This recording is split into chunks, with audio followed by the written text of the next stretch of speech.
We, thine unworthy servants here gathered together in thy name, do most humbly beseech thee to send down thy heavenly wisdom from above, to direct and guide us in all our consultations.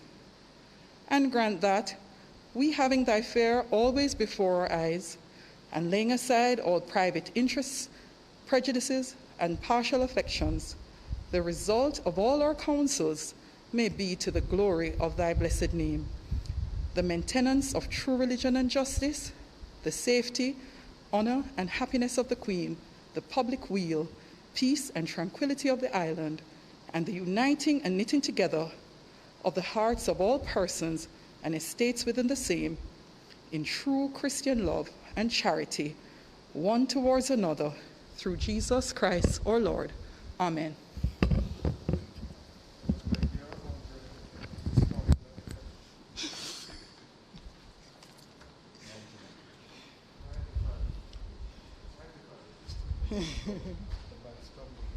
Huh? No, this fell out.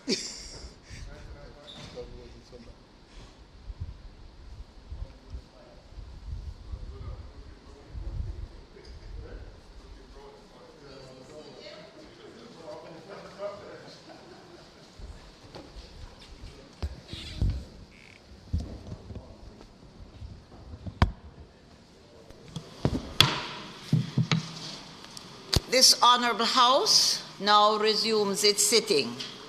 Call of the roll.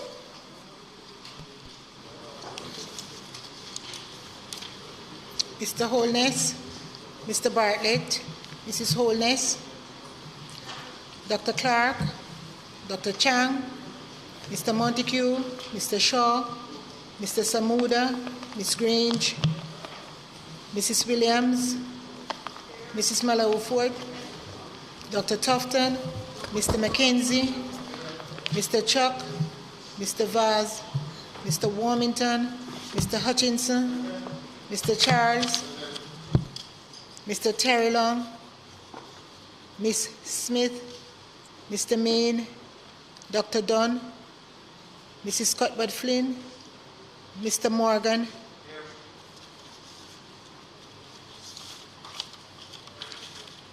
Mr. Davis, Mr. Brown, Dr. Brownberg, Dr. Charles, Mr. Chin, Mr. Clark, Mr. Cousins, Ms. Crawford,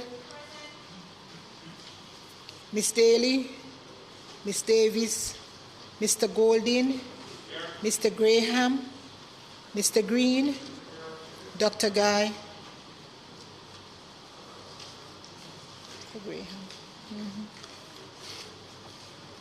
Ms. Hamilton, Ms. Anna, Mr. Enriquez, Mr. Henry, Mr. Hilton, Mr. Jackson, Mr. Lawrence, Ms. Lee, Mr. Miller, Ms. Morrison, Mrs. Garvey, Mr. Paulwell, Mr. Phillips, Dr. Phillips, Mr. Robertson, Mr. Robinson, Mr. Sibbles, Mr. Slowly, Mrs. Vaz, Dr. Wheatley, Mr. Williams, Mr. Wilson, Mr. Witter, Mr. Wright, Mr. Clark, Mr. Warmington, Mr. Sibbles,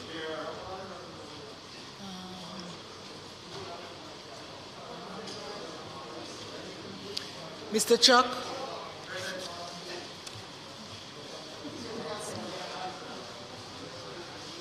Mr. Davis,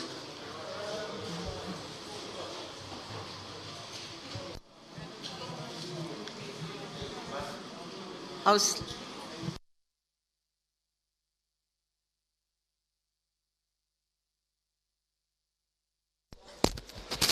Okay.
Madam Speaker,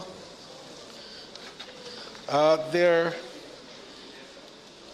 is not intended to be a statement by Minister today, but I want to use the opportunity, Madam Speaker, to welcome back the House after the summer session, having myself not being able to be with you last week, having to do other duties for the nation in Europe. But indicate to you, Madam Speaker, that this session of the Parliament is intended to be very active and vigorous. It is our intention to ensure that not just the commencement of the State of the Constituency debate today, which will see the start of members of Parliament making a valued contribution to the development of their own constituency and to bring the issues that are critical to their people in their respective constituency to the Parliament, and to fulfill much of the responsibility that they have to those constituents in their respective areas.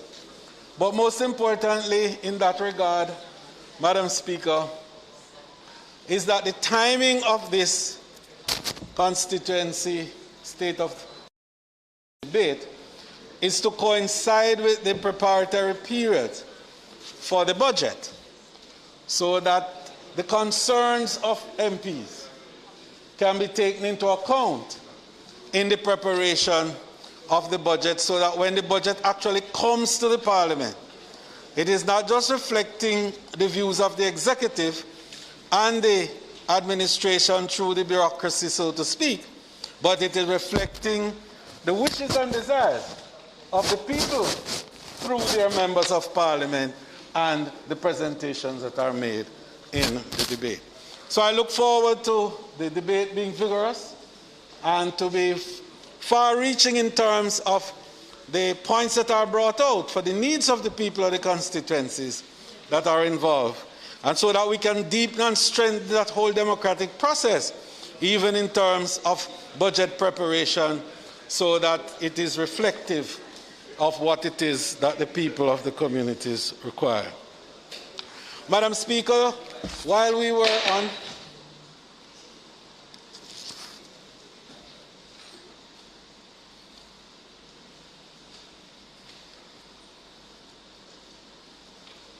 Thank you, Madam Speaker. Madam Speaker, while we also were on recess, members of this honorable House were appropriately recognized for their contribution to the nation.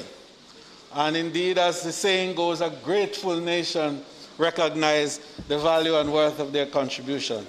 And leading that as a former leader of opposition and former minister of Finance and a number of other ministries, Dr. Peter Phillips, who has been awarded the Order of Jamaica, and we'd like to congratulate him. Your good self, Madam Speaker, did not escape the eye of a grateful nation, and we would like to congratulate you on being conferred the Commander of the Order of Distinction.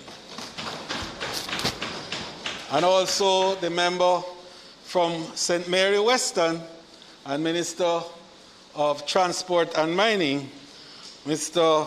Bobby Robert Montague, the Order of Distinction, the Commander Class. And I want to congratulate all three members of the House and to say that we on this side are always delighted when members have excelled and done well for the country, and in return the country recognized by ordering in the manner that it has. May it please you, Madam Speaker. Madam Speaker, let me join the Leader of Government Business in recognizing the contribution of all three awardees, including yourself, Dr. Phillips, and the member from St. Mary Western, in being conferred the distinction of OJ and CD, respectively. I also want to join him in looking forward to the start of the State of the Constituency debate.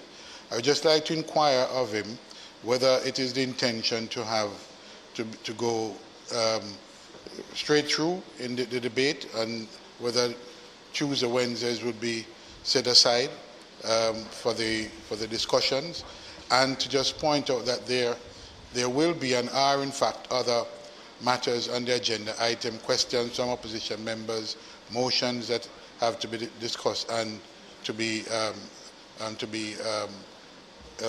placed on the agenda for discussion as well. Thank you, Madam Speaker. Sir, House Leader. Madam Speaker, could the House Leader give an assurance and that the constituency debates won't be an academic exercise? And I'm not pointing at you because over the years we have had the debates, we have tried to do it in time for the preparation of the budget, but the reality is that the budget never ever reflects any of the considerations. We know that all needs cannot be taken account of, but if the debates are to be meaningful, there must be some genuine attempt to incorporate at some level or set aside, whether it is be it for major infrastructure works, to deal with the issues, or else we are going to be impotent. All of us know that the 20 million we get from the CDF is woefully inadequate to deal with the issues that we face on a day-to-day basis. So I'm really hopeful that while we go through the motions, that there will be a real attempt to incorporate the recommendations in the budget that will be tabled for next year. Madam Speaker, I'd like to just respond to the member from St. Andrews South Eastern first, because I think that he has put his finger correctly on a concern that has given rise to this new emphasis that we're making on having the debate at this time, but to ensure that the focus will be to have inserted in the budget arrangements considerations from the members of Parliament through the debate.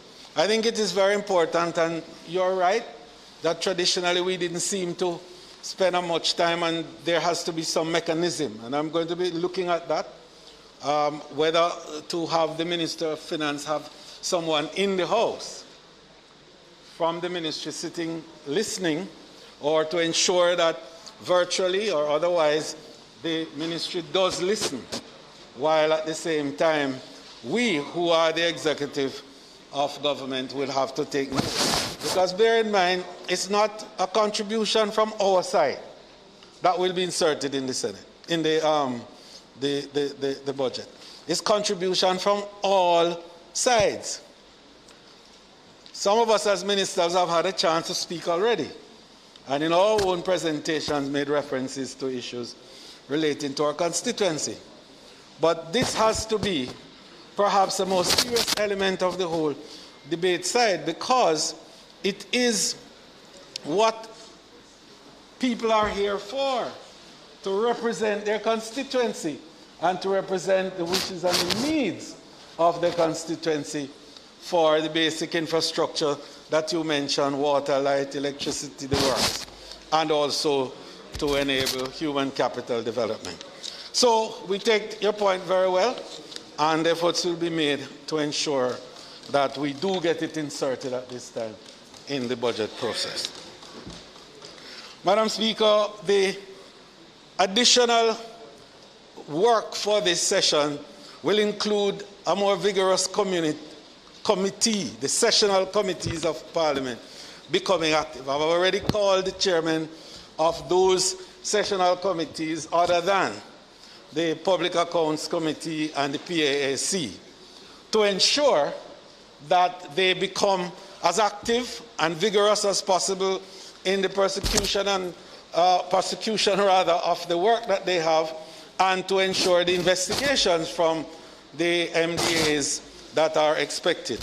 The clerk is working in enabling all the reports from the MDAs that have come to this House to be programmed and cataloged so that the committees can have access to them so that the necessary work can proceed therefrom. So I just want you to know private members' motions are among the activities that are going to have emphasis during this session. And under my watch, I want to make sure that this becomes a pattern, that after the summer break, we go into dealing with constituency matters, private members' motions, committee matters, so that the real work of the oversight responsibility of Parliament can be effected and effected well. And opposition, finally, opposition questions as well, huh? Pardon? Answers to questions as well. And answers, of course, and question and answers to questions. But I don't think we have had much difficulty with that, because I think the questions more or less have been answered. But we will take a closer look there to make sure that the answers are forthcoming within the time frame that is stipulated. I think, Madam Speaker, in referencing those members who were cited for outstanding work by a grateful nation, we had omitted to mention the former Speaker of the House, Honorable Pernell Charles, who has also been awarded the Order of Jamaica, and this House wants to. Pernell Charles Sr. We have to make that distinction. And we congratulate the senior Pernell Charles. Well, actually, one is Patro and the other one is just Pernell. Thank you very much, Madam Speaker. May it please you.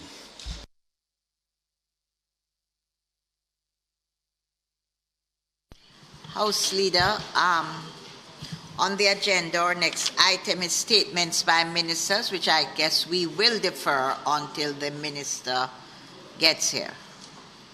So we'll move to announcements.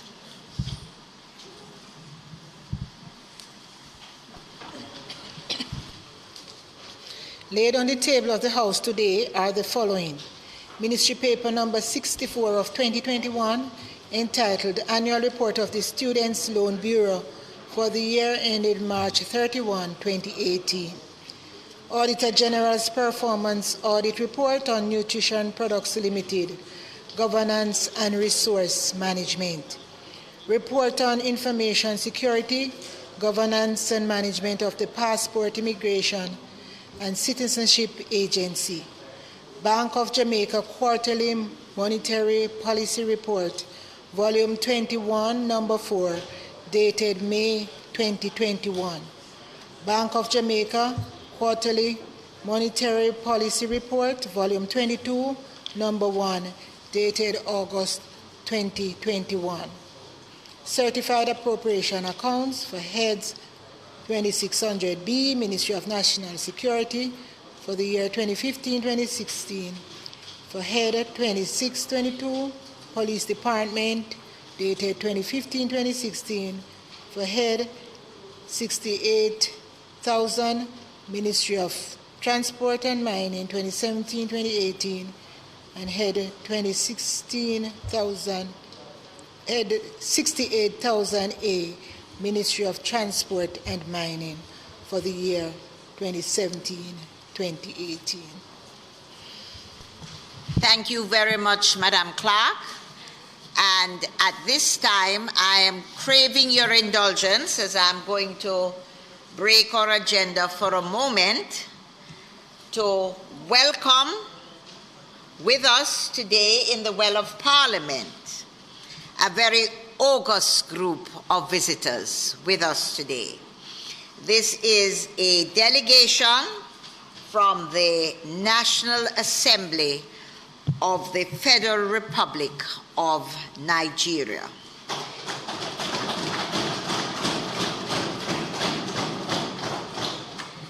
The delegation is led by the Honorable Oluwatimehin Adelegbe. I hope I went close to that. Adelegbe. And he is the Vice Chairman of the House Committee of Foreign Affairs.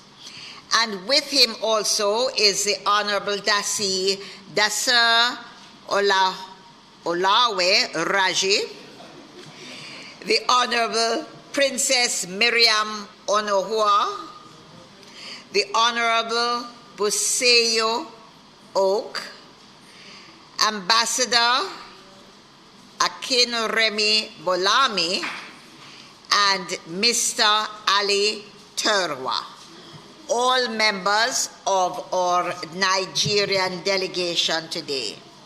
And members, I must say that this visit is quite apropos because it's coming on the heels of the inaugural celebration of the International Day for the People of African Descent, which was celebrated on the 31st of August this year, and the very first CARICOM Africa Summit held on September 7th. Accompanying the delegation with us this afternoon is Her Excellency Dr. Maureen Tamuno, High Commissioner for the Federal Republic of Nigeria to Jamaica.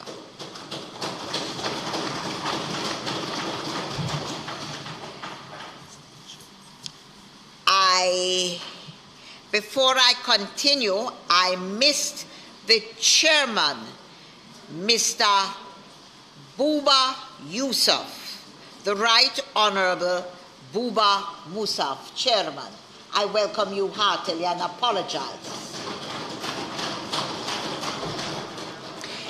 I want this evening to particularly commend the High Commissioner for her efforts in strengthening the relationship between Jamaica and Nigeria. And I want to say that it is very evident that in the very short period of time that she's been here with us in Jamaica, she has done so much already implementing programs for promoting Nigeria and sharing the Nigerian culture with us here in Jamaica, and for facilitating an expanded presence of the Jamaica culture and the people in Nigeria. And Her Excellency has been absolutely so warm and generous to us as a people. I will share with you this evening, because many people commented, that my own dress for Parliament this evening is of African print. And I have done so in honor of the people of Africa. So I want you all to feel very welcome, and we are truly delighted to have you sharing with us this afternoon. Madam Speaker, this House would like to reinforce the very appropriate welcome and greeting that you have so ably given to our friends and brothers from Nigeria and from the Parliament of Nigeria. I think Your Excellency Dr. Maureen Tamuno, our High Commissioner, has been really outstanding in her very short tenure so far. She's been very active, and we've seen her in many fronts, certainly. She's had quite a discussion with me as Minister of Tourism and a number of possibilities for exchange between Nigeria and ourselves, and particularly for the establishment of a satellite center for the Global Tourism Resilience and Crisis Management Center at a university in I think it's Lagos that she indicated. So we are excited about that. And while we say that, I just want to make the point that there is a growing relationship now between Africa and the Caribbean and Jamaica in a number of areas. And this is perhaps a continuation for good works that has started many, many years ago by leaders on both sides of this House over time. But I think something new is emerging, which I wanted to mention, that there is a new caucus that is being considered with Africa and the Caribbean in terms of a tourism caucus. And only today the Minister of Tourism from Kenya, the Honorable Najib Balala, and myself started to frame that arrangement so that we could have a caucus of tourism voice from Africa and the Caribbean that will strengthen our position and to develop stronger bilaterals between the two areas, but more importantly, air connectivity, which is so important to get the tourism traffic moving in our areas. So I wanted to make reference to that at this time in the context of the discussions that have been going on, and certainly to welcome you all to this sitting of the House, and may it please you, Madam Speaker. Madam Speaker, let me, in a very real way and in a very special way, welcome our brothers and sisters from our homeland, not so far across to the west. We welcome you sincerely. We appreciate your presence, and we look forward to strengthening our trade ties with your country. We recognize, quite importantly, what Africa has been doing and leading, especially in your new African continental free trade, in terms of making sure that countries within your continent can trade with one another. And certainly CARICOM recently participated in a conference, and we are hoping to strengthen the travel ties, the tourism ties, and just general people-to-people, historical, ancestral, brotherly, and sisterly love. So we're happy to have you with us in our Parliament. We look forward to all that you have to offer in terms of bringing your generosity, but also your principles to helping our countries in this part of the world strengthen our resolve so that we can participate more in the future development of some of what you're doing. You know, oftentimes those of us in this region and many people don't recognize that your continent has over 50 nations, diverse, spiritual, resourceful, and we are all a melting pot as a result of Africa. And so many of us are sitting in this Parliament as a result of our lineage connected not only genetically, but ancestrally to you. So we are thankful and we welcome you once again, and we trust that you will enjoy the proceedings today and that there will be more strengthening moving forward. May it please you, Madam Speaker. Thank you.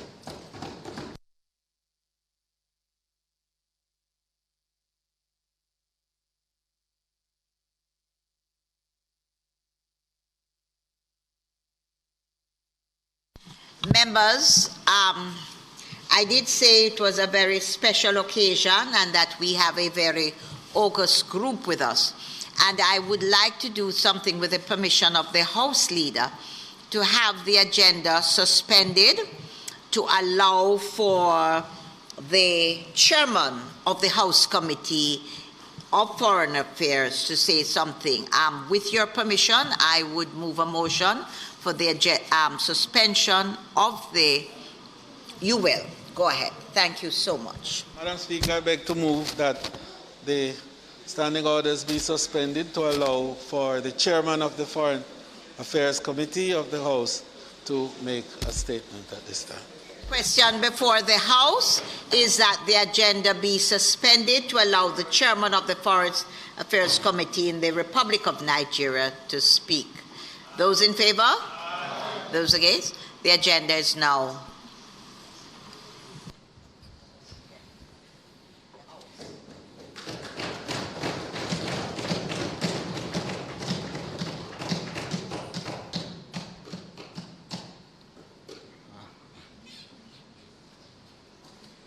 Thank you, Madam Speaker. I bring greetings from the Speaker of the Nigerian House of Representatives, Right Honorable Femi Bajabiamila, who is supposed to be with us today because he has planned to lead this delegation in the past 2 months or so. But unfortunately, due to some exigencies of his work, he was not able to make it. And he have delegated this delegation to extend his sincere greetings to the Parliament of Jamaica, more especially to Madam Speaker. I am Yusuf Buba Yakub. I'm the chairman of the Foreign Affairs Committee, House of Representatives of the Federal Republic of Nigeria. With me on the delegation, I have Honorable Wale Raji, who is from Lagos State, and he is the chairman, House Committee on House Services. I also have Honorable Miriam Onoha from Imo State, and she is also the chairman of Special People with Disabilities. And I have Honorable Wale Oke, who is a very senior ranking member of the House. He has been in the House since 2003, and he is the chairman, Public Accounts Committee.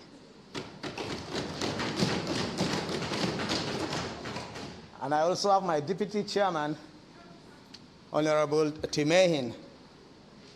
He is the deputy chairman, House Committee on Foreign Affairs. He's from Ondo State. Madam Speaker, this committee is sent by Mr. Speaker to come to Jamaica to support the great transformation our ambassador is trying to put in place so as to revive the long-time relationship of about 50 years between Nigeria and Jamaica. Nigeria has gone a long way in trying to make sure this relationship yields a lot of dividends or fruits. We know we have a lot of relationship in terms of culture, which the ambassador, I am sure you will testify, is doing her best to promote and have cultural exchanges between our two countries. We are also, Mr. Speaker, interested in promoting relationship in the area of oil and gas. And that is one major area this delegation has discussed with our ambassador. And in the very short time, I am sure that will yield a lot of fruits. To achieve all this, Mr. Speaker, we have seen that it's important to have a direct flight from Nigeria to Jamaica. And if you remember, in December, there was a flight from Lagos to Jamaica, and specifically to Montego Bay, which the Minister of Foreign Affairs of Nigeria was part of the flight. And we intend to make that flight more regular. And that is one mission we seek to achieve, so as to open up the relationship we are trying to build. Madam Speaker, the Nigerian House of Representatives will have 360 members from diverse ethnic nationalities, different states, but we are representing all the 360 constituencies in Nigeria in harmony despite our diversity. And I think that is something we will also need to showcase and transfer to other parts of the world, because we are a unique people that are able to live in harmony despite our diversity. And we are here today, Mr. Speaker, to copy also from the way you take care of your legislative procedures so that we can take some examples back home. We want to thank you for giving us audience into the Parliament, even when you are having your plenary, and we sincerely appreciate, and I will extend this kind gesture. When I go back, I will deliver your message to Mr. Speaker, and we sincerely appreciate and will continue to work together for the good of our two nations. Thank you so much.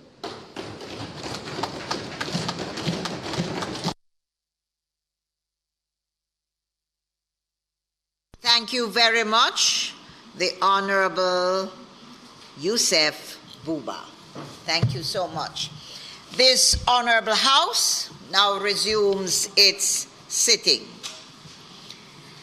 Bills brought from the Senate, petitions, papers, reports from committees, notices of motions given orally. Madam Speaker, I beg to give notice on behalf of the Minister of Finance and the Public Service that at the next meeting of the House, he'll move the following resolution.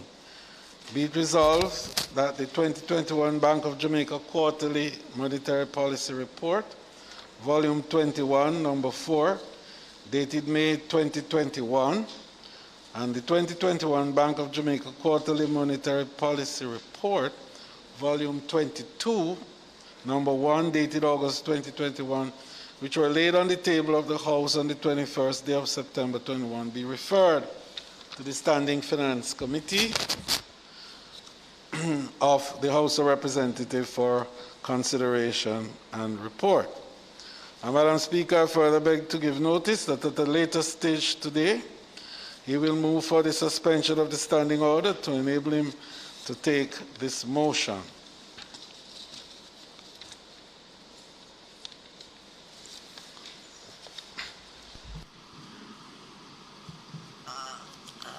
Questions and answers to questions. Motions that may be made at the commencement of public business requiring notice. Motions relating to the sittings of the House. Motions for leave to introduce bills. Presentation of bills without leave of the House first obtained. Minister of Justice. Madam Speaker, I now move to introduce and have read the first time a bill shortly entitled the National Identification and Registration Act 2021.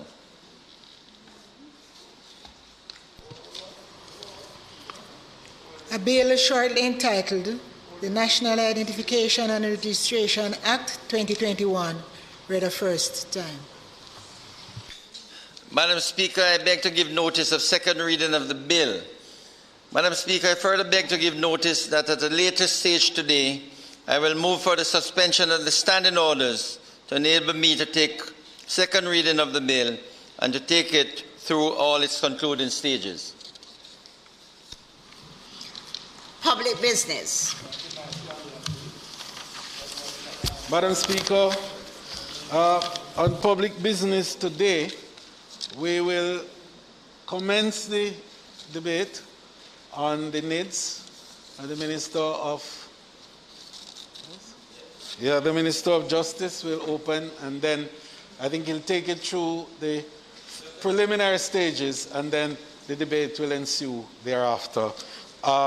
Not at this sitting, Madam Speaker, but at subsequent sittings to be determined. Madam Speaker, may it please you to invite the Minister of Justice.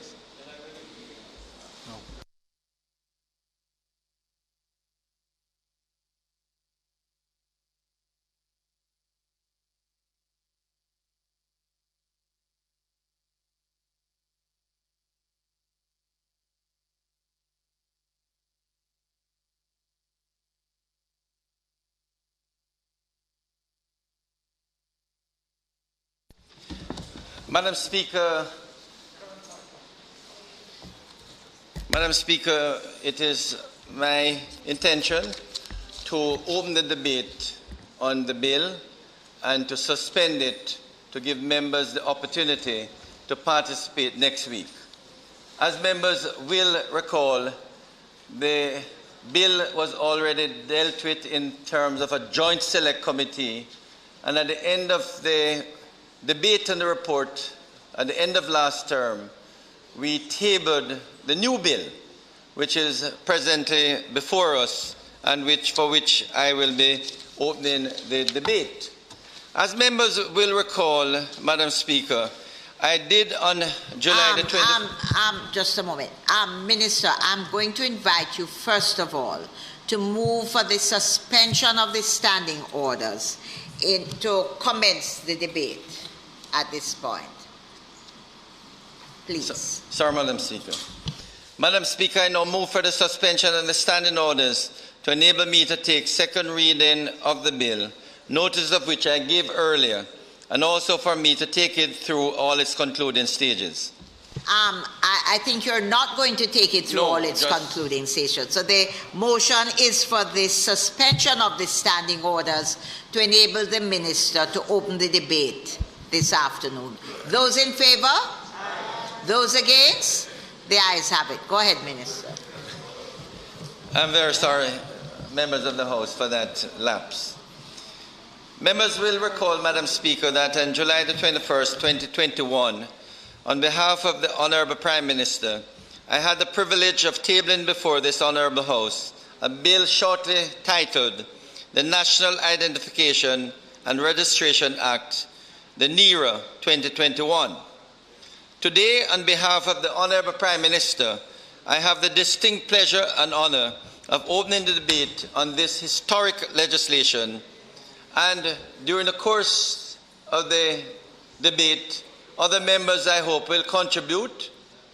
We had a report tabled before the House. It was debated, and that was closed, and now the new bill with the amendments are now before us. So other members, I hope, will contribute, perhaps during the course of Parliament next week. Madam Speaker, this bill is a living representation of the views of the Jamaican people.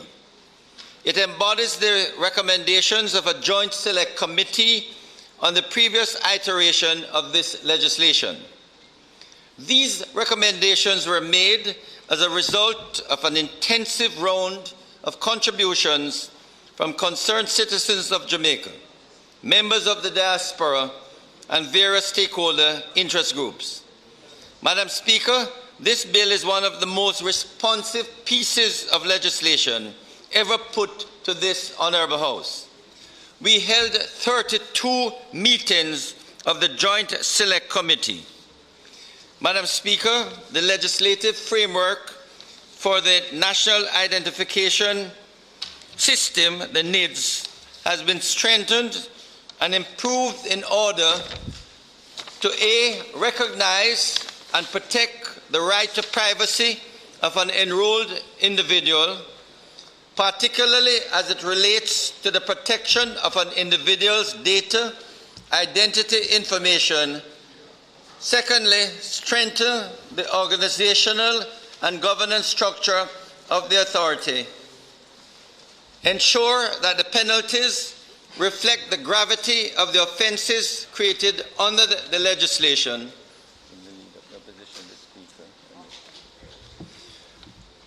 D, strengthen the independent oversight of the authority. E, ensure that a comprehensive enabling structure exists to facilitate the implementation of the NIDS. And F, most importantly, the first legislation to require the encryption of personal information and compliance with international best practices for information security.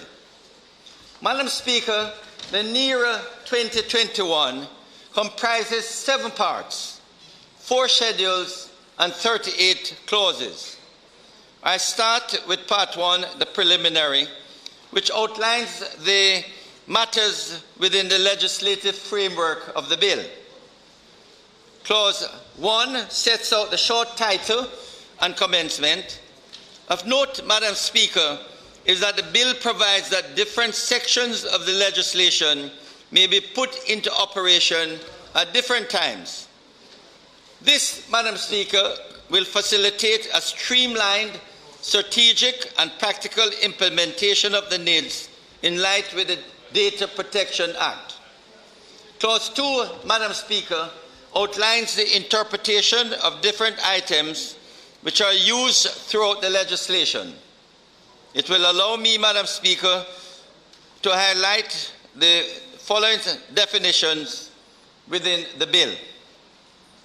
The appeal tribunal means the appeal established under Section 26.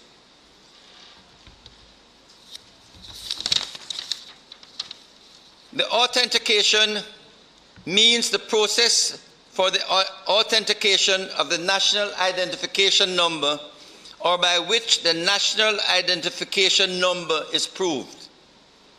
Authority means the National Identification and Registration Authority established under Section 5. Civil registration means the inclusion of information in, firstly, a civil status register under the Registration, Births and Deaths Act.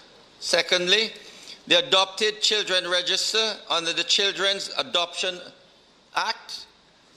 Thirdly, another register required to be kept by the Registrar General under any other law. Civil registration databases, Madam Speaker, means the databases established pursuant to Section 9(1)(b). Enrolled individual means an individual whose identity information is in the national identification databases.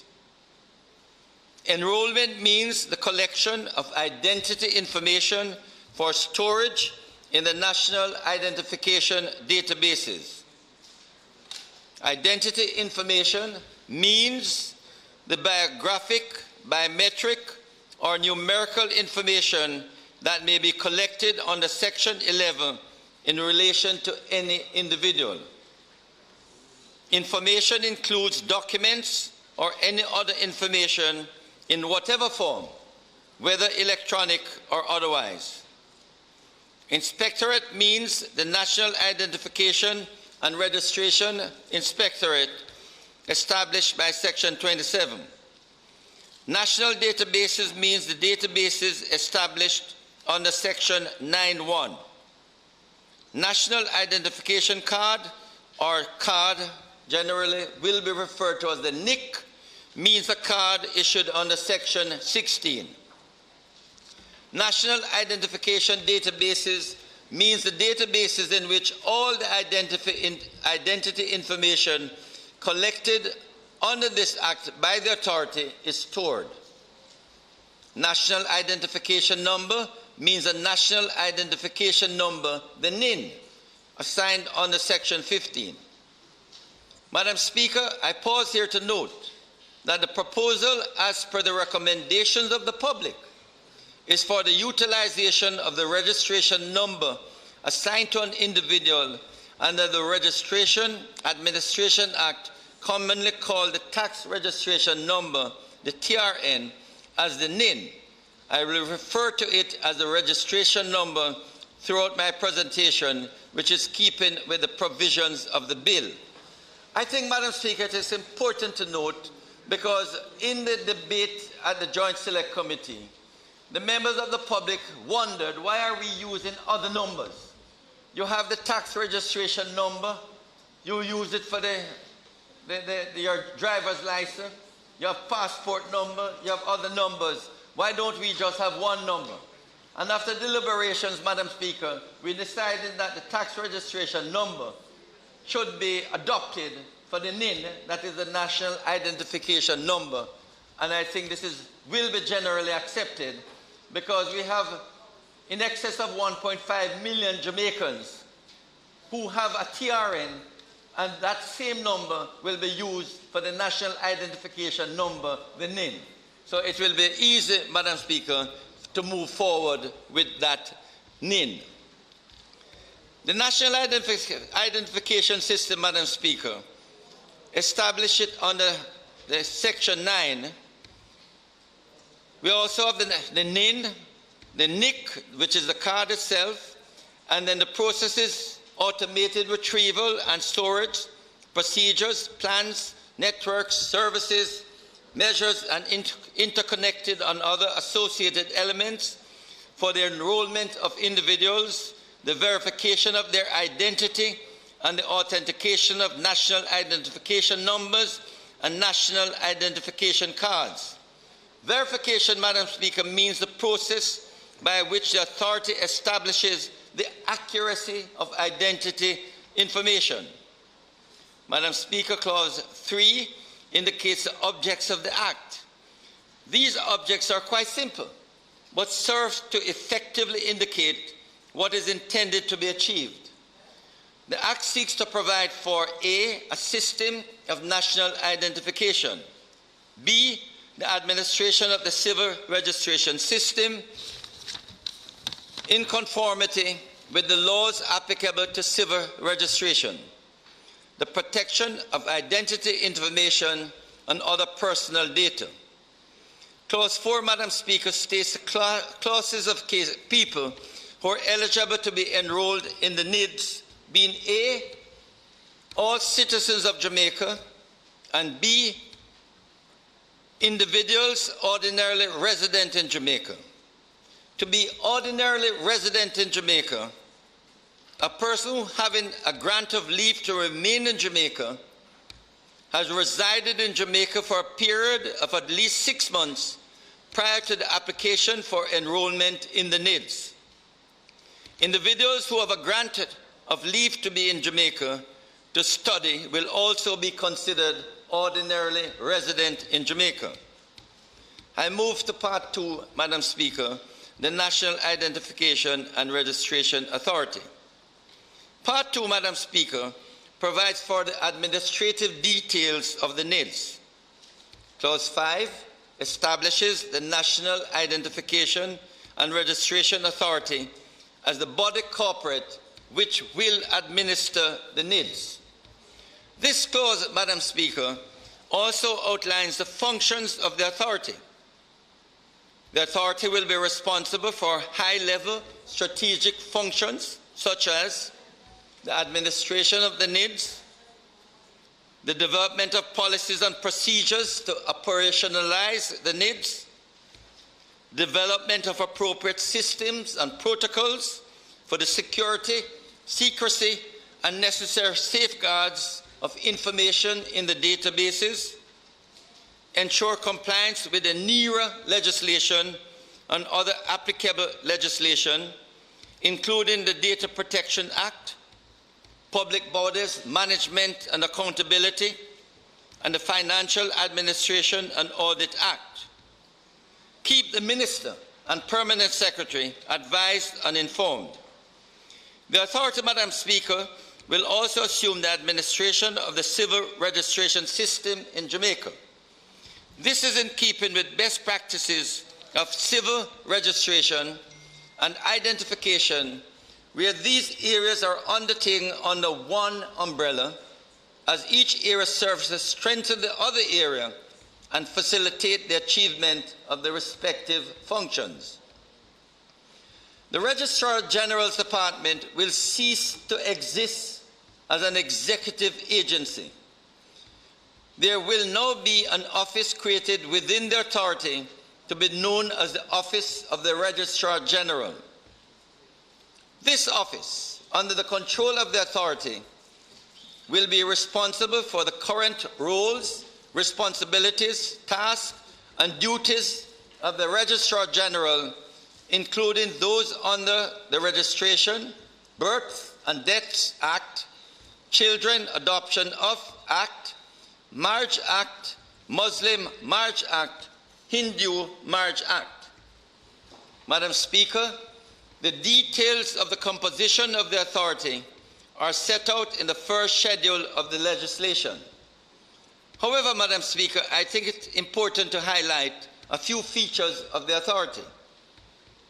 The authority will comprise 9 individuals appointed by the Governor General on the advice of the Prime Minister after consultation with the Leader of the Opposition.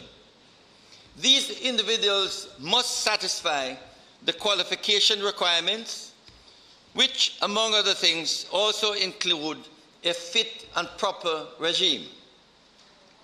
The authority will comprise a carefully selected mix of Jamaicans with the requisite experience, knowledge, and representation in information technology and security, private sector and religious interests, and public service. A member, Madam Speaker, shall serve a term of service of 5 years and will be eligible for reappointment. The members of the authority, Madam Speaker, will be supported by a staff of the authority led by an executive director. The authority will carry out its functions with the assistance of several committees which are mandated by the legislation. These are specified, Madam Speaker, in the first schedule and are: 1, the Human Rights and Law Committee; 2, the Enterprise Risk Management Committee; 3, the Information Systems and Cybersecurity Committee; 4, the Information Communication Technology Committee; 5, the Human Resources Development Committee; 6, the Financial Management Committee; and 7, the Audited Committee.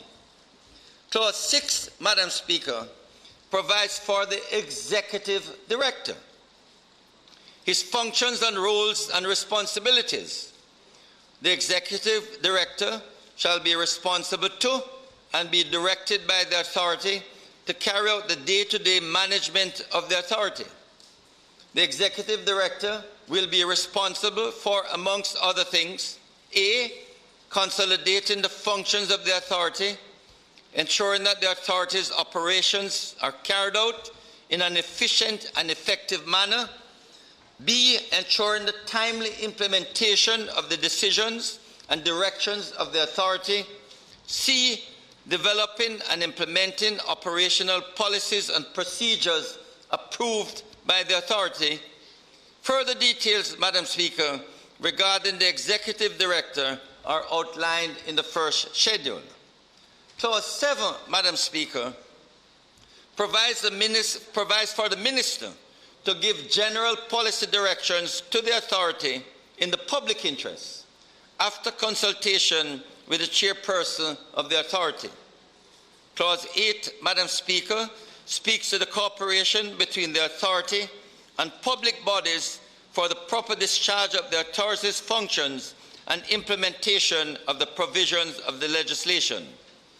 I move, Madam Speaker, to Part 3, the National Identification Databases and Civil Registration Databases. Part 3, Madam Speaker, makes provision for the national databases, the National Identification Card, and the National Identification Number. Clause 9, Madam Speaker, outlines the framework of the national databases within which identity information and civil registration information will be stored. The national databases will comprise civil registration databases and national identification databases. The former will store information related to civil registration, while the latter will store identity information collected by the authority for enrollment. Madam Speaker, I would like to point out that there will be multiple databases to ensure that data security is preserved. Information will be separated as appropriate for security preservation. The bill, Madam Speaker, also states that the information in the national identification databases must be encrypted and, where appropriate, anonymized. This clause, Madam Speaker, also provides for the procedure for alteration of information in the national identification databases. The bill also indicates the uses of the civil registration databases and the national identification databases. The civil registration databases, Madam Speaker, are only to be used for storage of information kept by the Registrar General for the purposes of civil registration and for generating and issuing certificates and other forms of evidence of civil registration. Clause 9, Madam Speaker, also creates several offences relating to accessing the national databases, modifying the contents of the national databases, or intercepting or causing to be intercepted any function of the national databases without lawful authority. It would also be a crime, Madam Speaker, to degrade or cause the failure of the national databases, interrupt or obstruct the operation of any program or data in the national databases, or cause any denial of access or impairment of any function in the national databases. These offences, Madam Speaker, are deliberately drafted to be in line with the existing cybercrimes regime, and in fact the national databases will be treated as protected computers under that regime. Protected computers, Madam Speaker, are recognized to be of national importance and are treated in a commensurate manner. Persons found guilty of the offences, Madam Speaker, outlined are, if convicted in the parish courts, it will be $3 million or 3 years imprisonment, and if convicted in the circuit court before a judge alone, a fine or 20 years imprisonment, or both fine and confined. Clause 10, Madam Speaker, outlines the procedure for enrollment in the NIDS. The application form and the application process will be detailed in regulations. Clause 10 further creates offences where, among other things, false information is provided with the intention to obstruct or mislead the authority, or to impersonate anyone, or to fraudulently obtaining a nick, whether by pretending it is lost or destroyed or otherwise. These offences are tried at the parish court level, and upon conviction, Madam Speaker, the offender will be liable to 3 years imprisonment or a fine of up to $3 million, or both fine and imprisonment. Madam Speaker, the NIDS is voluntary. This bill seeks to ensure that at all times the authority recognizes and observes an individual's right to privacy, and the authority fulfills the obligation under the Data Protection Act.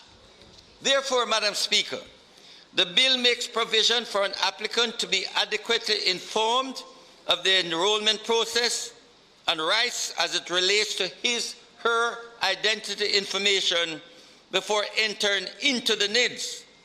The authority must advise an applicant that enrollment is voluntary and may be cancelled at any time. The applicant must also be advised on why the identity information is being collected, how it will be used, that it must be verified, and that it may be sent to the other state authorities to facilitate verification. The applicant's right of access to the identity information, right to alter the identity information as necessary, and right to appeal any decision of the authority relating to identity information of the applicant. This clause, Madam Speaker, also accounts for applicants of different circumstances. This clause outlines the requirements for the registration of persons who are imprisoned or detained in a correctional institution, minors and persons with mental disorders. Madam Speaker, let me say that in this pandemic we have the most amazing problem. People coming for vaccination and there's no identity. They're asked by the Justice of the Peace, they're asked to get a letter from the Justice of the Peace. the Justice of the Peace sends a letter, but the letter doesn't really identify them. And in fact, quite rightly, the health authority says, but how do we know that it is you? So they send them back to the Justice of the Peace to ask the Justice of the Peace to witness a photograph to say that the letter which accompanies the photograph is really the person. No, Madam Speaker, this is creating problems because oftentimes we want the people of Jamaica to be vaccinated. We don't want it to be difficult. But the truth, Madam Speaker, is that unless you know who you're vaccinated, quite rightly, the health authority is reluctant to do so. So even though you're asked by the Justice of the Peace to send a letter identifying the person, when the letter comes with the person, the health authority gets the letter. Sure, the health authority wants to vaccinate, but what do you put on the certificate? Exactly what the GP has said, and in most cases the answer is yes. But there are some health authorities who will ask the question, but how do we know you never find this letter? How do we know it is really you? And many of the health authorities are asking for a photograph to at least identify that this photograph really represents you. Madam Speaker, many of the problems we have in this country will be solved by this national identification system. And the sooner we can get it across Jamaica and we have a national identification card, the better it will be for us to do business and to conduct transactions in this country. Madam Speaker, Clause 11 outlines the identity information which may be required for enrollment. This information may be biographic, biometric, and government-issued numerical references. Madam Speaker, this list strikes the balance between minimizing the amount of data collected and the level of information required to acknowledge a unique individual. The bill provides the list of information which will be deemed to be sufficient should an applicant not be able to provide the requisite identity information. This is to ensure that no one is inadvertently excluded from being a part of the NIDS. Biographic information, Madam Speaker, refers to items such as full name, date of birth, country of birth, and principal place of residence. Biometric information to be collected has been minimized and now only comprises facial image, fingerprints, and a manual signature for persons who are 18 years and more and older. Madam Speaker, several existing government-issued functional identification numbers will also be used to facilitate the recognition of a unique identity for an applicant. Together with the biographic and biometric information collected from an individual, this information attributable to one person will facilitate the creation of a single, robust, and trusted, unique identifier for that person.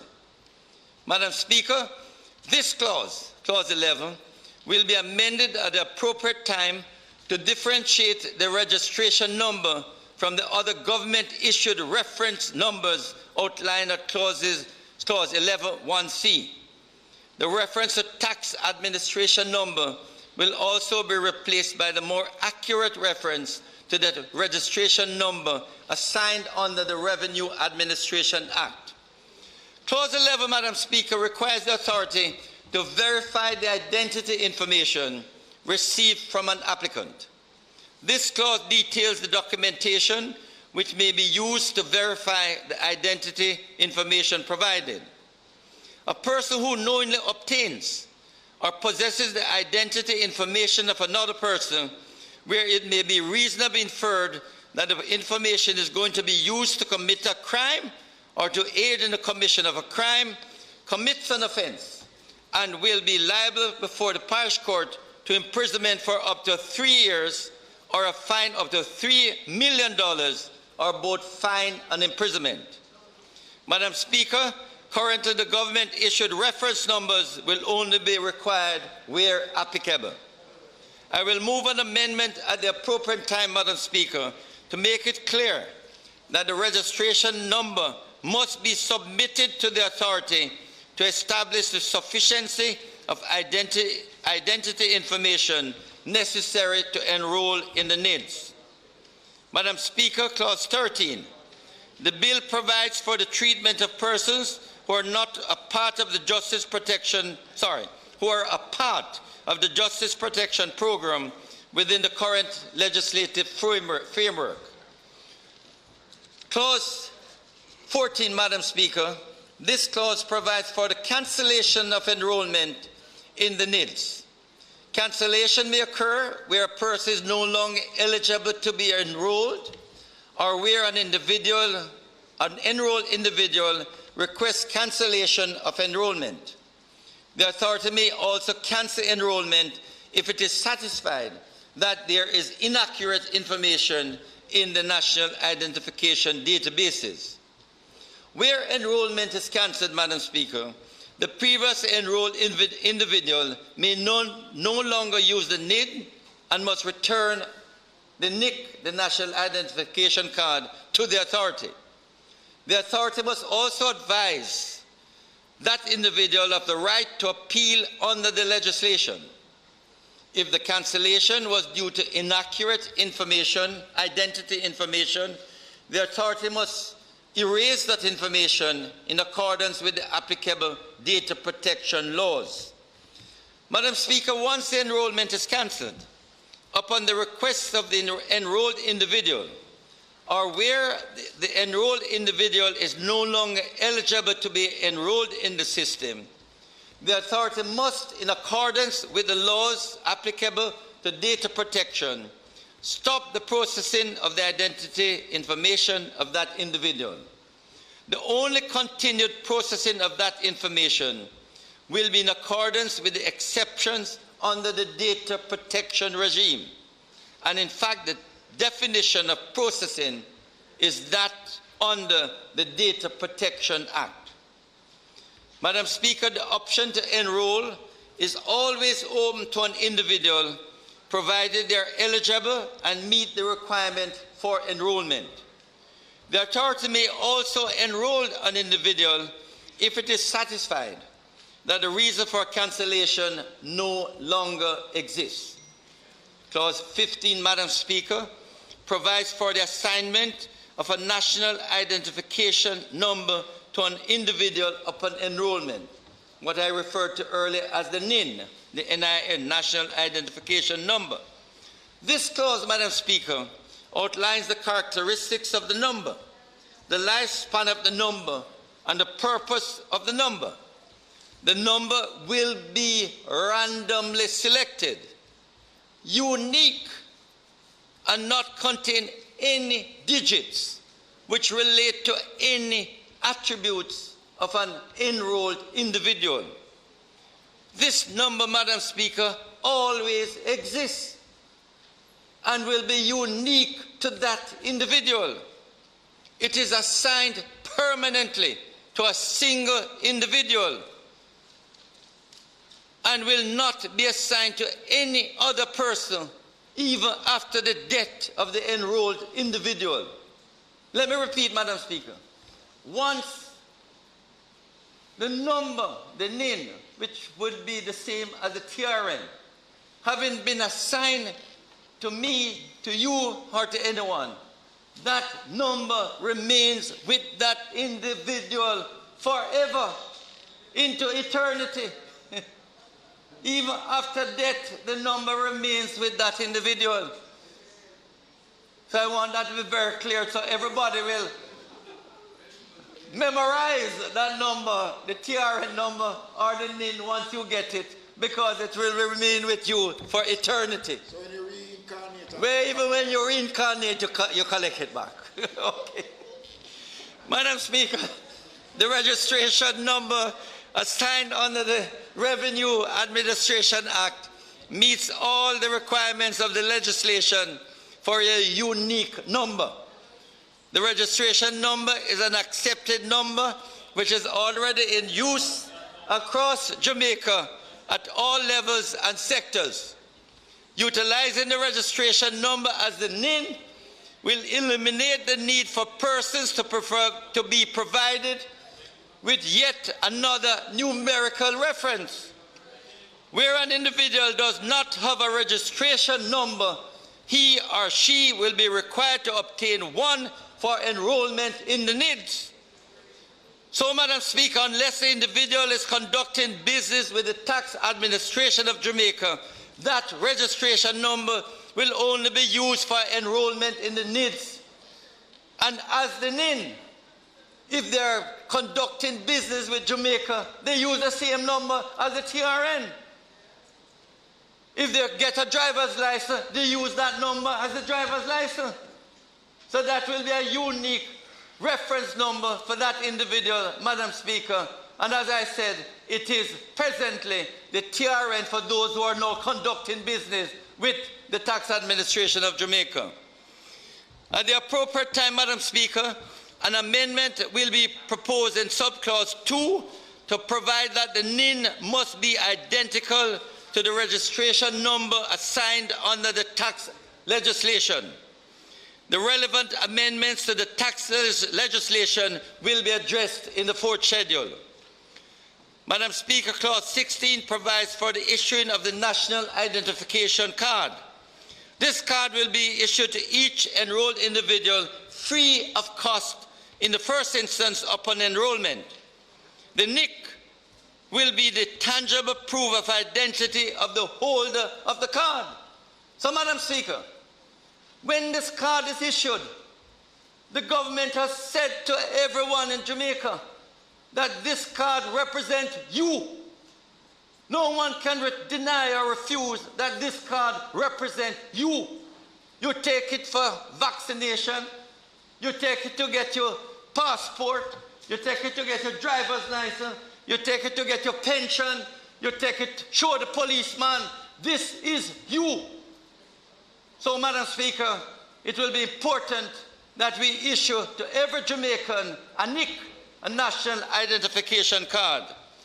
The card, Madam Speaker, will be the property of the authority, and records will be retained on each card issued by the authority. Cards will not be transferable to another individual. It will not confer any other rights on the holder of a card as it relates to citizenship or proof of domicile.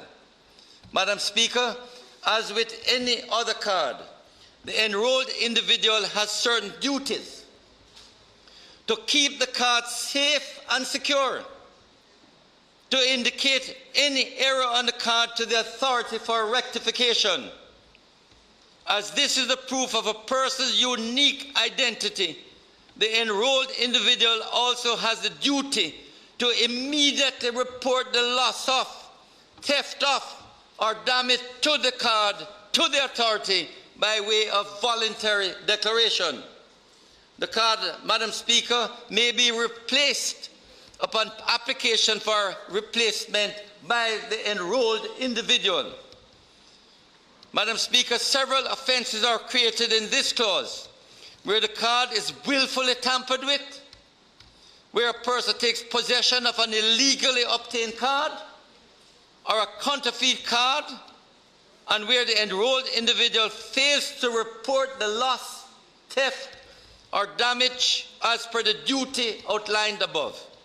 The penalties, Madam Speaker, are commensurate with the type of offence, and accordingly a person convicted shall be subject to a fine of up to $3 million or 3 years imprisonment, or both fine and imprisonment in the parish court.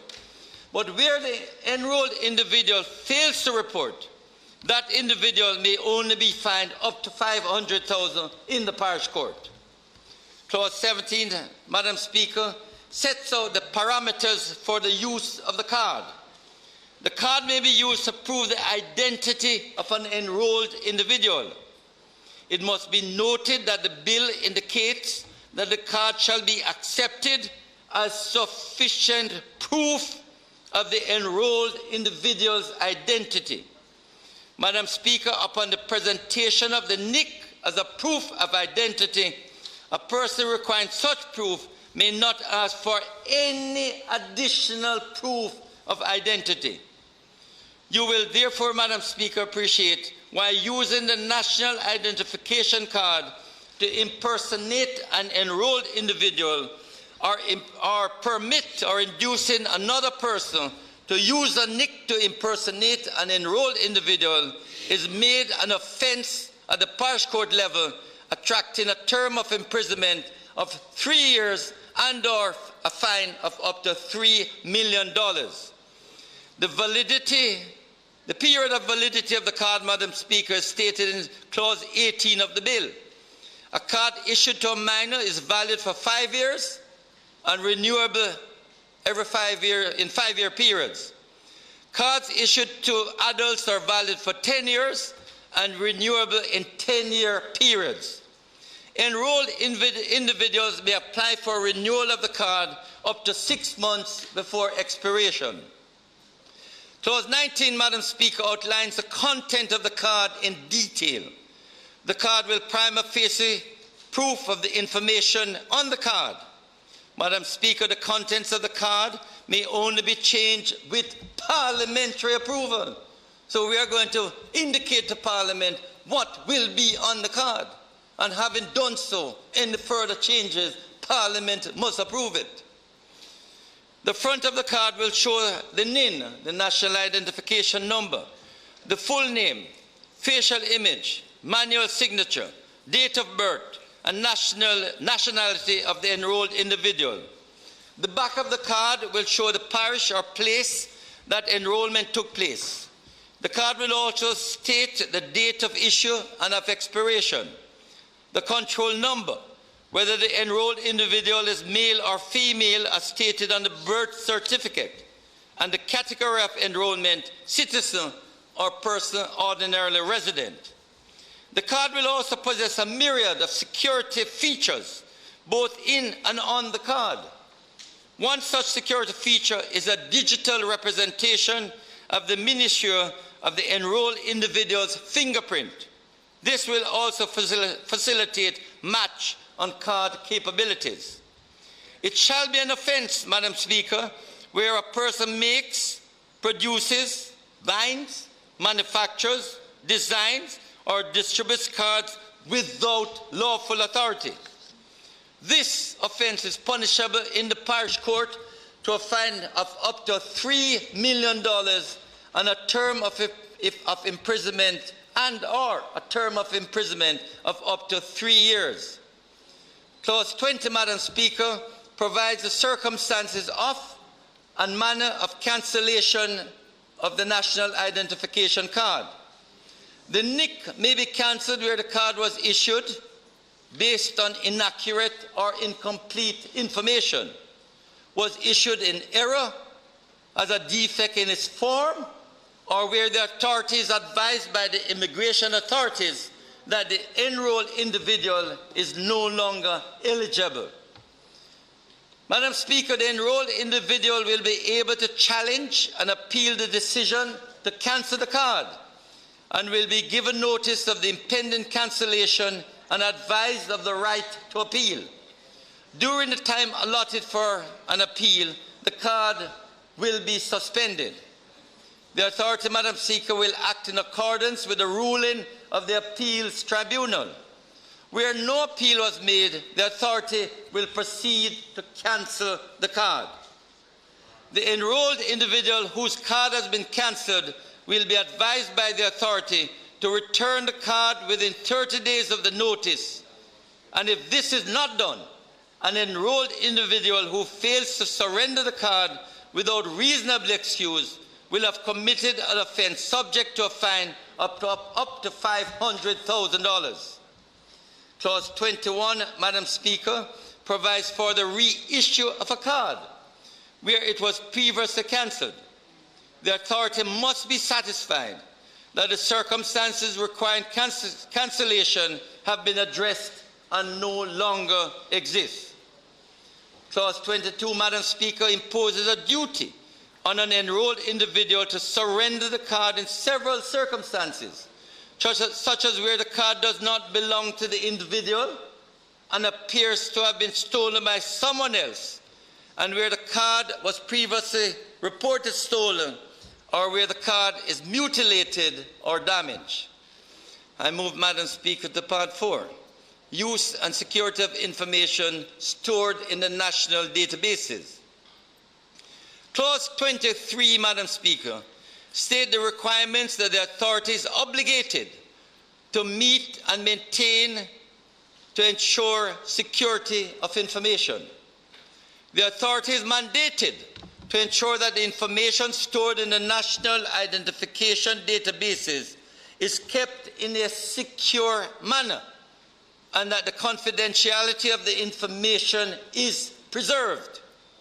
The bill, Madam Speaker, sets out the security and safety requirements as it relates to the software, hardware, network, physical infrastructure, and the staff of the authority, such as access controls, encryption, monitoring, and other measures to ensure that the information is protected from unauthorized access. The Minister's time for speaking has expired. House Leader.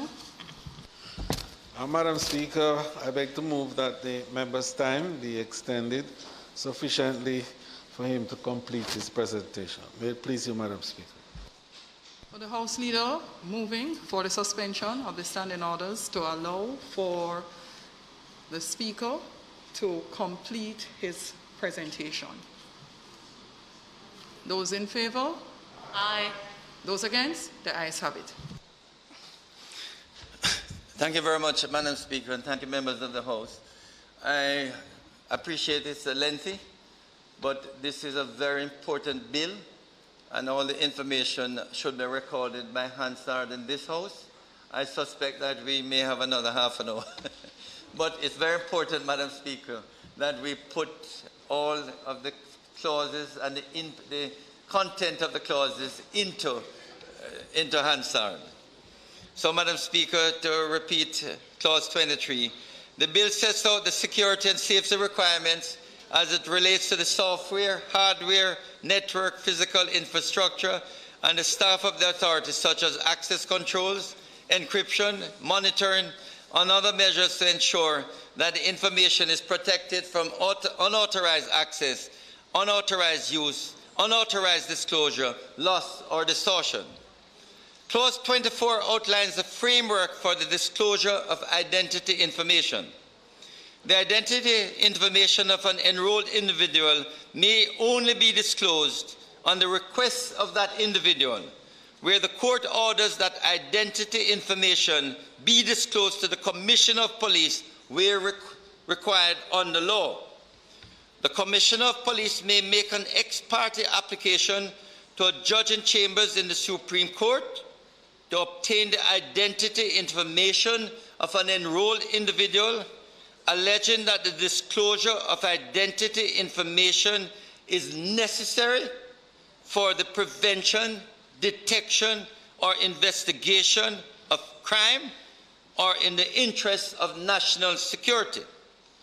The judge must also be satisfied that all other investigative methods have been exhausted and that the disclosure is in the best interest of the administration of justice. In recognition of the importance of data protection and privacy, the judge in chambers, when granting this order, must give directions for the purpose of ensuring the security of the identity information, including the restriction of the reproduction, storage, and destruction of the identity information. This clause, Madam Speaker, specifies the duration of time for retention and destruction of the identity information where the individual has been convicted or acquitted, the proceedings are discontinued, or no charge has been brought against the enrolled individual. The Commissioner of Police may request an extension of the time to retain the identity information. However, the enrolled individual must be a part of the proceedings. The clause also, Madam Speaker, provides for destruction of the identity information, including the right of the enrolled individual to be present at the time of destruction and to be provided with a certificate of destruction of the identity information which was disclosed to the Commissioner of Police. Clause 25, Madam Speaker, indicates that the authority may authenticate a NIN or a NIC or verify the identity information of an enrolled individual upon that individual's request or an accredited third party with the consent of the individual. In keeping with data protection principles, Madam Speaker, the authority must retain records of each request for authentication or verification and the manner in which that request was determined. An enrolled individual is entitled to receive detailed information on his or her identity information stored in the national databases, as well as details of requests for authentication and verification. Some identity information, Madam Speaker, may be disclosed during the authentication and the verification process. However, the authority may never disclose the fingerprints of an enrolled individual under this clause. Persons, Madam Speaker, may apply to be accredited third parties or obtain verification of an enrolled individual's identity information. These third parties will be accredited based on the fulfillment of security and other requirements prescribed by the authority. Therefore, Madam Speaker, a bank may, instead of requesting all that information from each customer, may choose to become an accredited third party and verify the requisite information at the authority. The authority would have already done its own robust verification process prior to entering the identity information in the national databases. Madam Speaker, this is going to make it very easy for individuals to open a bank account, because when they have the NIC, the National Identification Card, they take it to the bank and say, I would like to open a bank account. And the bank can verify that the information that is provided on this card is authentic. And therefore, the bank should not be going beyond this card to seek authentication or verification. It is the same, Madam Speaker, in the public sector. Persons going to collect their pension. When they collect their pension, there's no longer, or should no longer be any need for a GP to sign that they're still alive. From they show the card will definitely, when checked on, determine if they're alive and well. So every month, members of the House, there are pensioners who go to GPs to sign a form to say that they're still alive so that they can collect their pension. What will happen when this card becomes applicable is that the relevant government agency, for instance, the National Investment Fund, no longer needs to determine whether or not the person is alive. They can always check with the NERA to determine if the person is alive, because once the person has died, it will be reported to the NERA, and it is known that the person has died. So if that has not been reported, the person is alive. And therefore, there's no need every month for GP to be signing forms to say that the person is alive. So, Madam Speaker, it is envisioned that this will not only allow for increased ease of doing business, but also facilitate greater financial inclusion. Whereas the banks would not be able to proceed where a potential customer does not have all the relevant documentation, the authority is tasked with enabling the recognition and establishment of a unique identity for an enrolled individual.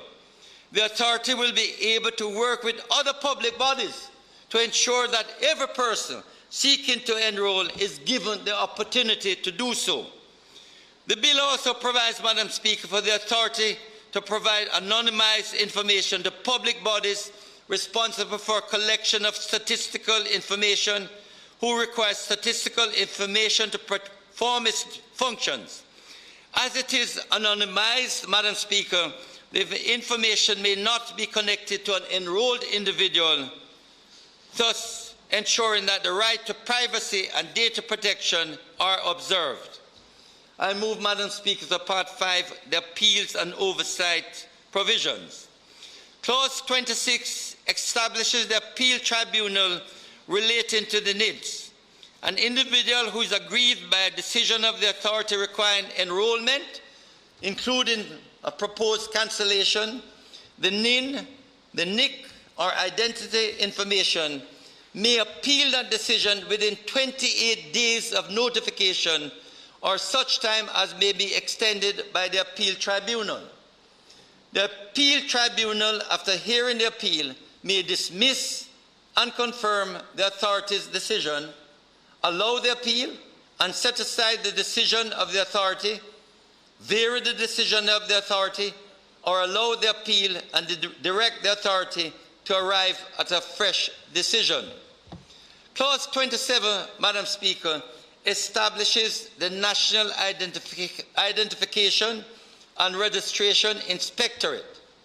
Madam Speaker, the Inspectorate will, among other things, monitor the authority in order to ensure they operate within the bounds of this legislation and direct and advise the authority on its compliance. The Inspectorate shall also make recommendations to the authority regarding its operational standards and investigate claims or issues regarding the conduct or operations of the authority. Where the claims concern protection of personal data, the Inspectorate will direct the matter to the Information Commissioner. That is the Information Commissioner of the Data Protection Act. In other circumstances, the Inspectorate will make recommendations and give directions and advice to the authority to resolve the matter. The Inspectorate will have wide-ranging powers to discharge its functions. The Inspectorate may require the attendance of any officer, agent, or subcontractor to the authority, call for and examine any information excluding identity information, consult or collaborate with any public body and audit the operations of the authority. The Inspectorate may also refer any matter to Director of Public Prosecutions, Integrity Commission, Commissioner of Police, and the Director of MOCA. Madam Speaker, the Inspectorate functions are to be carried out by the Electoral Commission. This decision, Madam Speaker, the Electoral Commission possesses a wealth of experience and knowledge in treating with identity information. The ECG, as a Commission of Parliament, is an independent body which is only accountable to this Parliament. The ECJ has a stellar reputation and goodwill in performing its functions. Utilizing the ECG will leverage existing and trusted resources and save unlimited resources. Madam Speaker, this was not in the initial legislation. But when the Joint Select Committee, Madam Speaker, started to meet, there are members of the committee who asked the question, what could the role of the Electoral Commission be?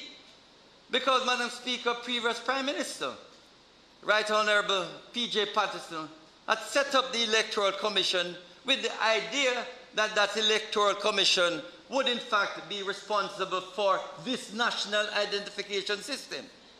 So when we started the deliberation, Madam Speaker, we thought it appropriate that the Electoral Commission should be a part of this very important structure, the National Identification Authority.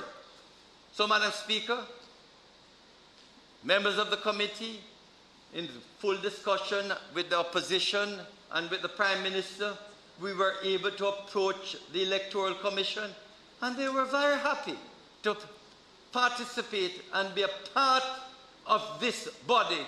And I'm happy to say that we were able to change the bill to include them as the Inspectorate. What this means, Madam Speaker, we have a reputable body that will be the inspectorate overseeing an already secure system.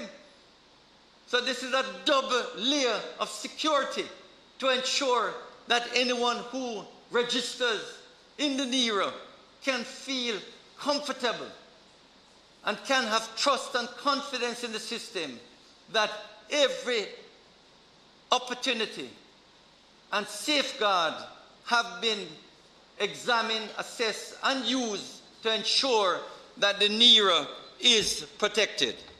So, Madam Speaker, the committee recommended the strengthening of the oversight mechanism in the bill by establishing this oversight as a commission of Parliament. Commissions of Parliament, Madam Speaker, report directly to the Parliament and may conduct their affairs in a very independent manner. This level of independent oversight, Madam Speaker, would be appropriate for the special nature of the authority. So, Madam Speaker, we recommended that this task be undertaken by the Electoral Commission of Jamaica. Madam Speaker, I move to Part 6, Offences and Enforcement. Clause 28, Madam Speaker, is a general offence clause which applies to relatively minor offences in the bill for which no penalty was provided in the clause creating the offence. The applicable penalty in these cases is $500,000. There's also the ability for the convicted person to be sentenced to community service. Clause 29, Madam Speaker, outlines the parameters of search and seizure under the NIDS. The clause outlines the information to be stated in the warrant.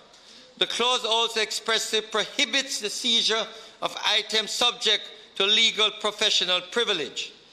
The seizure of anything, the seizure of which may reasonably compromise or disrupt any aspect of information or communication technology infrastructure. I move, Madam Speaker, to the last part 7, general matters. Clause 30 speaks to secrecy and confidentiality of the NIDS. This clause, Madam Speaker, mandates any person who has or had an official duty under the Act or is or was employed by the authority to whom information was communicated under the Act to treat all information communicated as secret and confidential. This information, Madam Speaker, may not be disclosed unless it is permitted under the Act or is required for the due administration of the Act. Madam Speaker, an offence is committed should a person breach the duty of secrecy or confidentiality. That person is liable upon conviction to a fine of up to $3 million, imprisonment up to 3 years, or both fine and imprisonment. At the circuit court level, Madam Speaker, in accordance with the Data Protection Act, the person who breaches that duty is liable upon conviction to a fine or to imprisonment up to 10 years or to both fine and imprisonment. The secrecy and confidentiality of identity information and personal data, Madam Speaker, is being taken very, very, very seriously within the NIDS. Clause 31 offers protection from civil and criminal liability and professional sanction to any person who in good faith provides or transmits information to the authority upon request. No suit or proceedings may be brought against or instituted personally against an employee of the authority for any lawful act done or omission made in good faith in the course of the administration of the legislation. Clause 32 empowers the authority to impose fees and to set the amount of those fees for the provision of services. It must be noted that fees may not be imposed or charged for enrollment, to apply for enrollment, or for the issuing of the NIC upon enrollment. In other words, Madam Speaker, the card free. So once enrollment starts, every Jamaican individual can go and get a NIC free. The only time it will cost you if you are negligent and you lose it, you may have to pay for it when you want another one. But once you enroll, or you're going to renew it after 5 or 10 years, it will be free. Clause 33, Madam Speaker, generally empowers the authority to make regulations for giving effect to the provisions of the legislation. Madam Speaker, more specifically, the authority may, amongst other things, make regulations to provide for forms, notices, and other documents, procedures, processes, and practices for enrollment, security, generation, and assignment of the NIN and issuing of the NIC. The authority may also make regulations for the preservation, custody, and safekeeping of information and the accreditation of third parties who seek verification and authentication services. Clause 34, Madam Speaker, gives the Minister the power to amend the first, second, and third schedule by order subject to affirmative resolution. Madam Speaker, as time goes by, and to ensure that the NIDS is responsive and fit for purpose, changes may need to be made to the structure of the authority, the appeals tribunal, and the inspectorate as may be required. Proposed changes will be subject to parliamentary scrutiny and will only be implemented after parliamentary approval. Clause 35, Madam Speaker, requires that legislation be reviewed from time to time by the Parliament. The first such review, Madam Speaker, must take place after the expiration of 3 years from the first appointed date of any clause of the bill. Clause 36 outlines the transitional arrangements to facilitate the change from the Registrar's General Department, an executive agency, to the Office of the Registrar General, a department within the authority. Provisions are also made for the treatment of records and data, assets, staff, and legal obligations of the Registrar General's Department. Clause 37, Madam Speaker, indicates that consequential amendments to existing legislation are outlined in the fourth schedule. Further details, Madam Speaker, will be detailed. Clause 38 repeals the National Identification and Registration Act of 2017. The first schedule, Madam Speaker, provides the details of the authority, including the executive director. The second schedule, Madam Speaker, details the composition of the appeals tribunal. Further details regarding the operation of the appeal tribunal is also detailed in the schedule. The third schedule, Madam Speaker, details the constitution and operation of the National Identification and Registration Inspectorate. This schedule provides that the Electoral Commission shall carry out the functions of the Inspectorate and in the case the operational powers of the Inspectorate, such as the power to delegate functions and make regulations. The schedule also provides for the proceedings of the Inspectorate. The fourth schedule, Madam Speaker, comprises consequential amendments to existing legislation in order to ensure that the NIDS run smoothly upon implementation. Madam Speaker, this is the end of the clause-by-clause presentation. But, Madam Speaker, there are several pieces of legislation that have consequential amendments. In other words, no, Rhoda will be talking, I will return. But briefly, Madam Speaker, I will just outline that there are several pieces of legislation which there will be consequential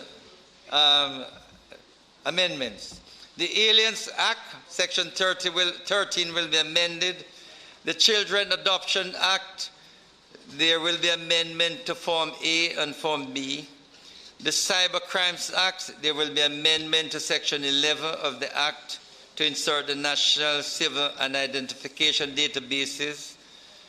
There will be amendment to Section 76 of the Data Protection Act to make the authority immediately subject to the Data Protection Act by removing the 2-year moratorium to allow entities to implement the requirements of that Act.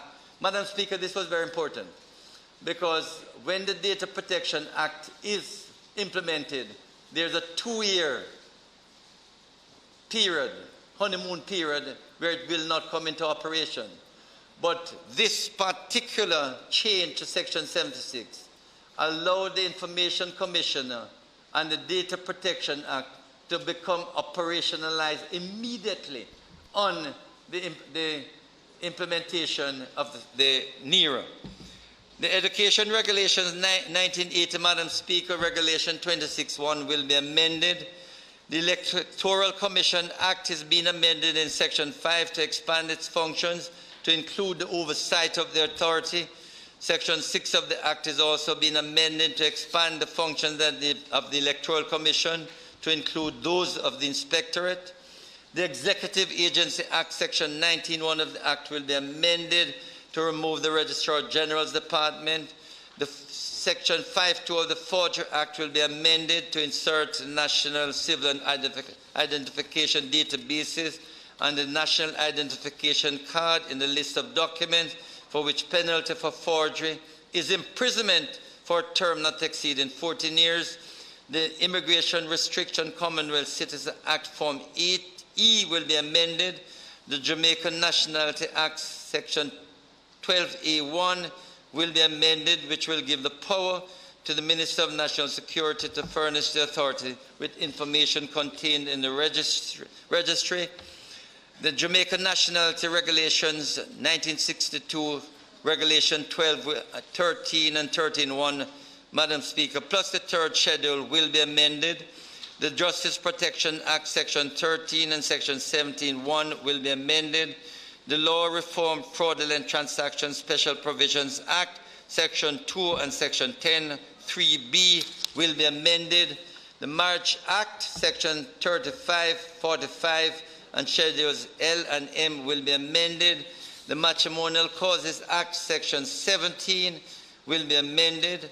The Passport Regulations Act 1962, paragraph 14.2 and 14.6b will be amended.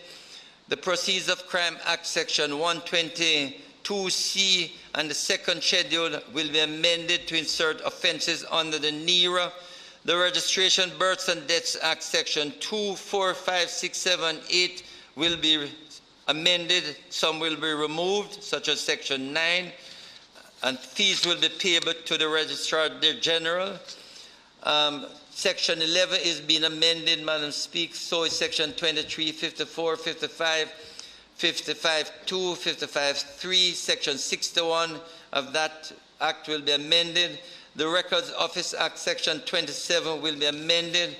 The Revenue Administration Act Section 17D will be amended, and also 17FB.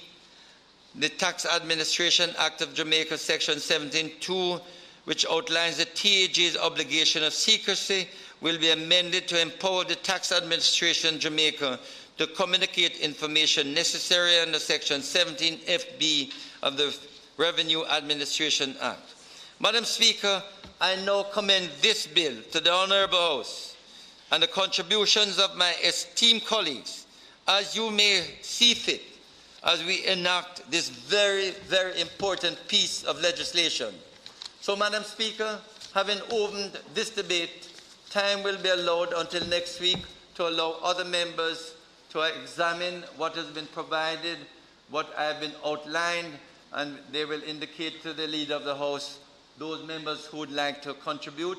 And once they contribute next week, Madam Speaker, not only will I close the debate, but then we will go to committee stage where all these acts I've mentioned at the end will be amended and a few adjustments incorporating these amendments will be made.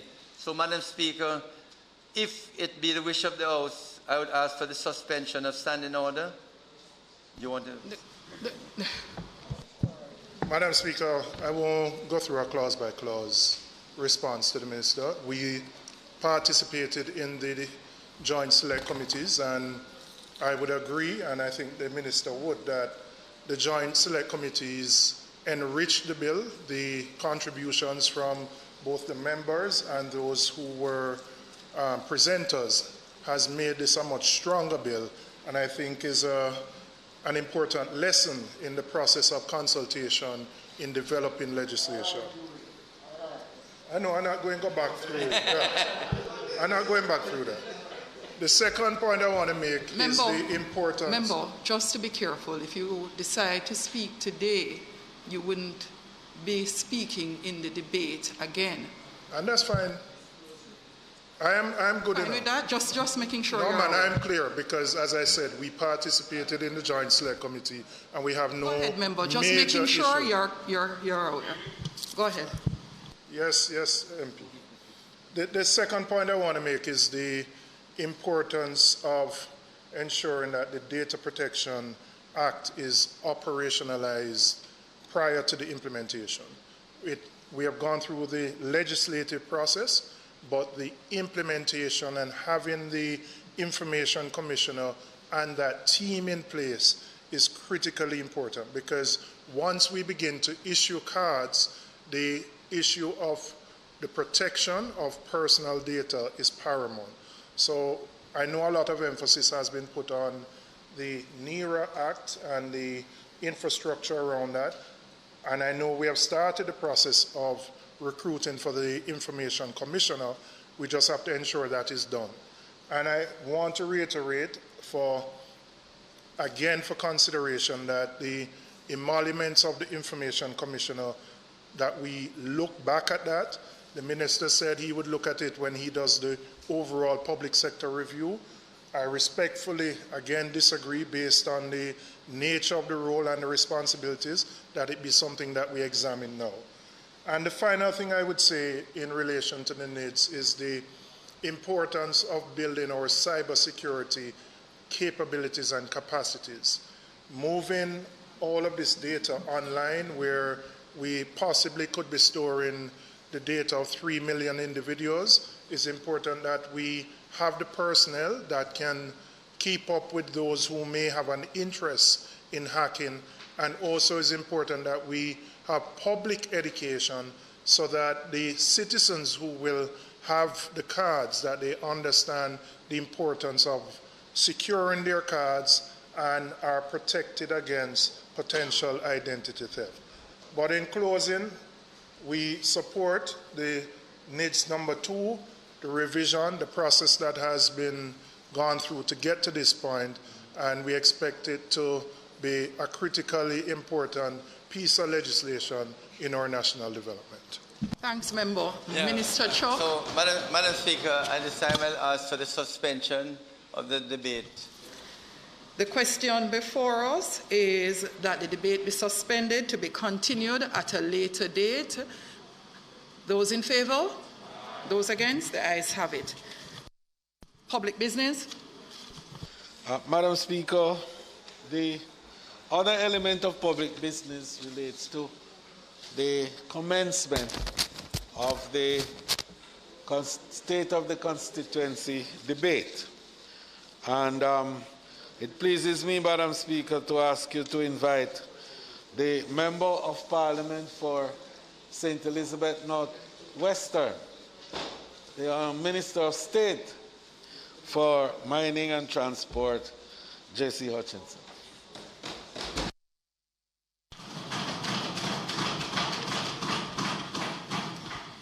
Minister Hutchinson.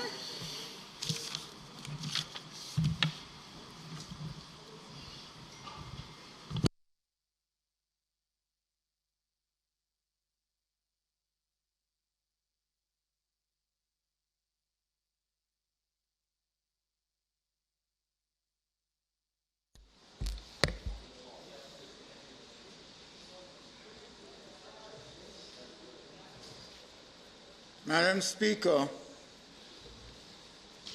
it is my honor to be given another opportunity to address this honorable House as Member of Parliament for North West St. Elizabeth. Madam Speaker, I must first give thanks to the Lord Almighty for his mercy and kindness, particularly in the face of COVID-19 pandemic. Madam Speaker, I express gratitude to the Prime Minister, the Most Honorable Andrew Holness, for his continued guidance, advice, and support, especially during an unfortunate period of my political sojourn.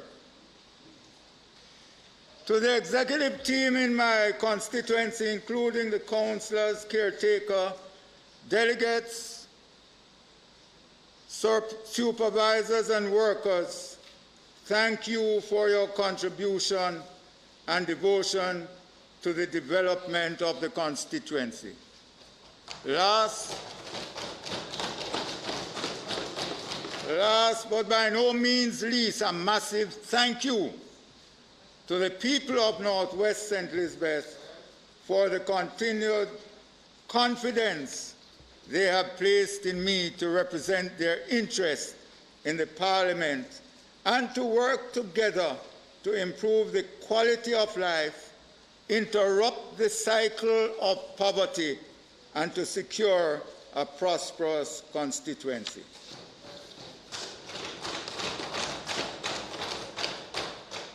Madam Speaker, as I continue the political journey representing the constituency of Northwest St. Elizabeth, I have had the privilege of representing 2 rural constituencies for over 33 years combined.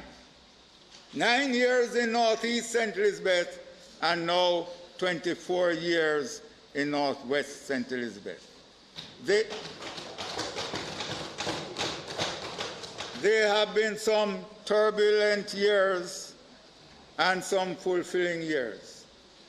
The good Lord continues to guide me as I work for the development of my constituency and the empowerment and upliftment of the people within, especially the small farmers. Every challenge brings forth greater motivation, determination, and unity among the constituents.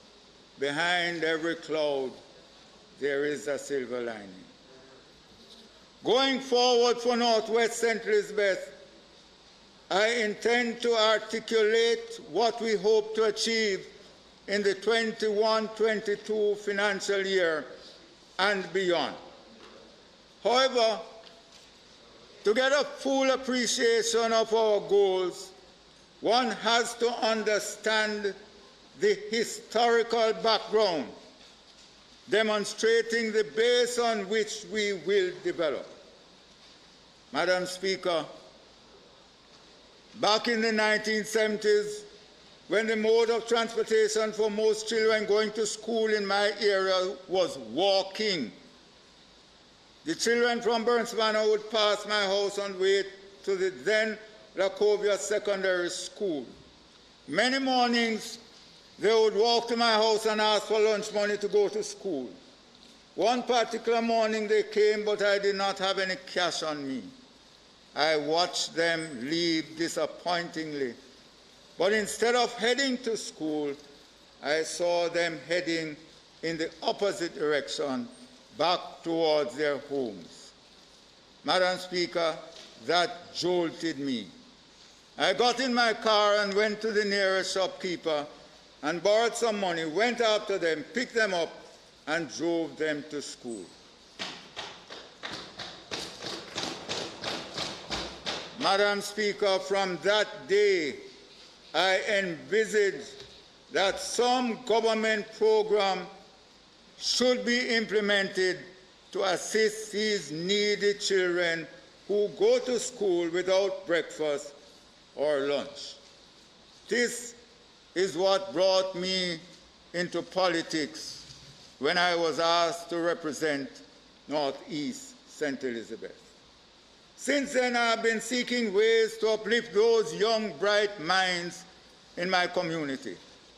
Throughout my sojourn in politics, it has long been my view that one of the most important pillars in the development of our nation's children was to provide them with nutritious meals, especially breakfast, it being the first and most important meal of the day, and for some children, the only meal.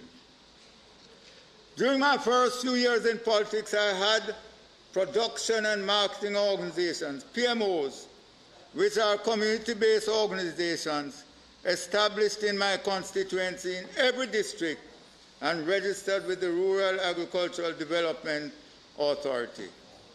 It has been through these PMOs and other community-based organizations, CBOs, that the constituency was able to get grant funding for projects. At the first, most of the funding at the time was for roads, and this was through the Jamaica Social Investment Fund.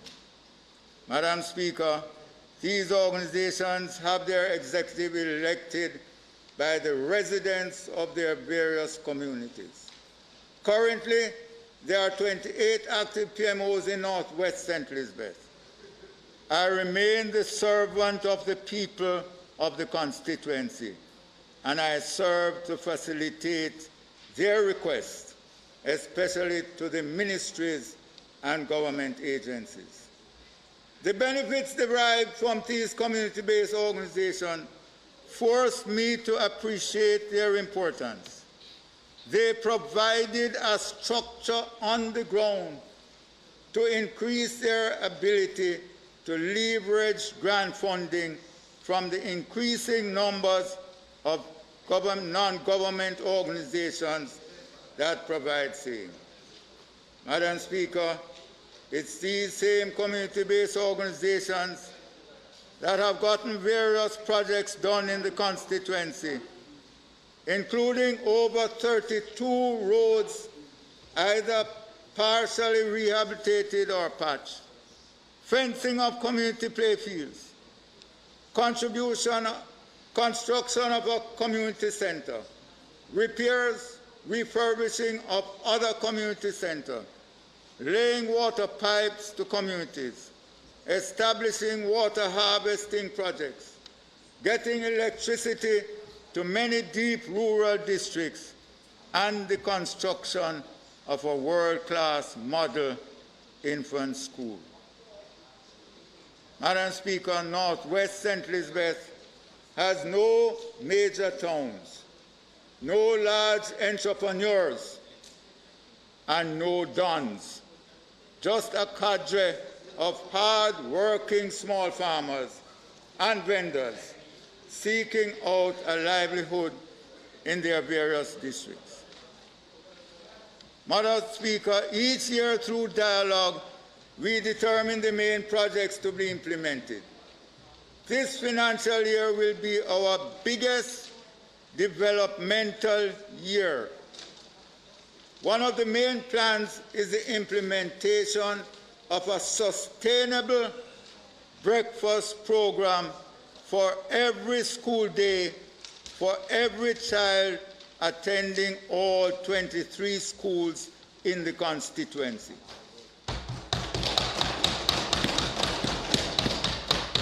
Once face-to-face classes resume, the constituency's breakfast program will resume. The pilot project that was implemented some years ago continued for over 1 year until the available funds were exhausted.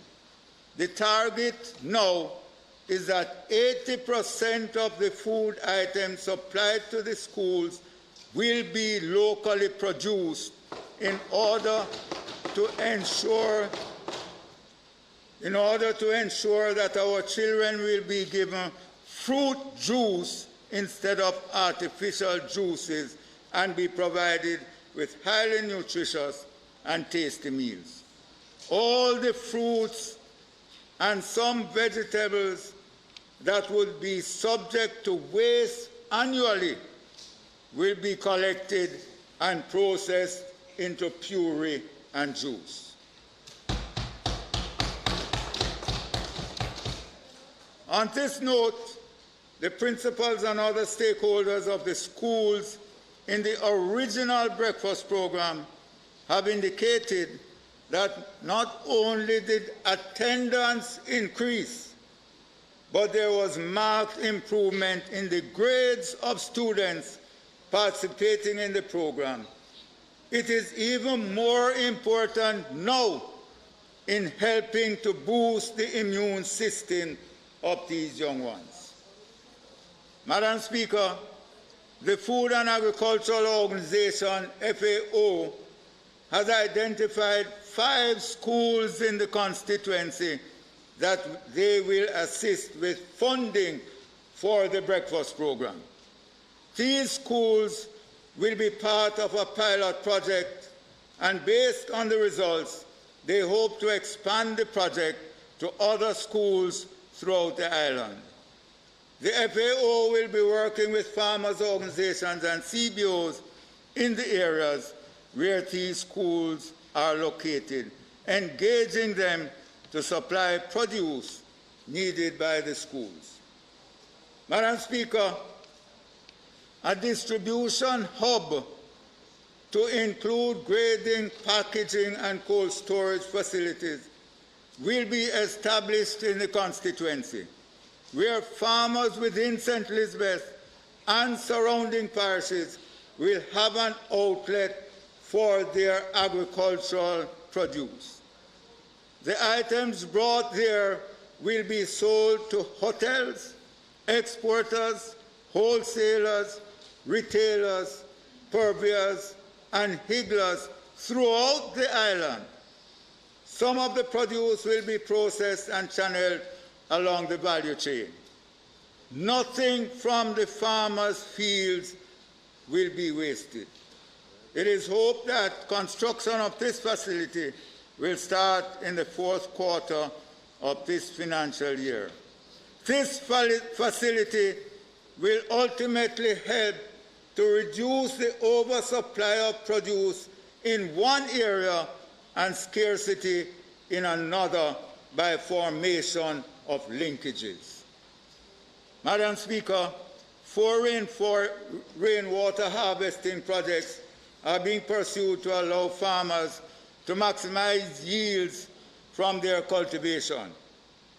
The most impactful one is the Ginger Hill project, slated to provide water not only to farmers, but for householders who do not have potable water.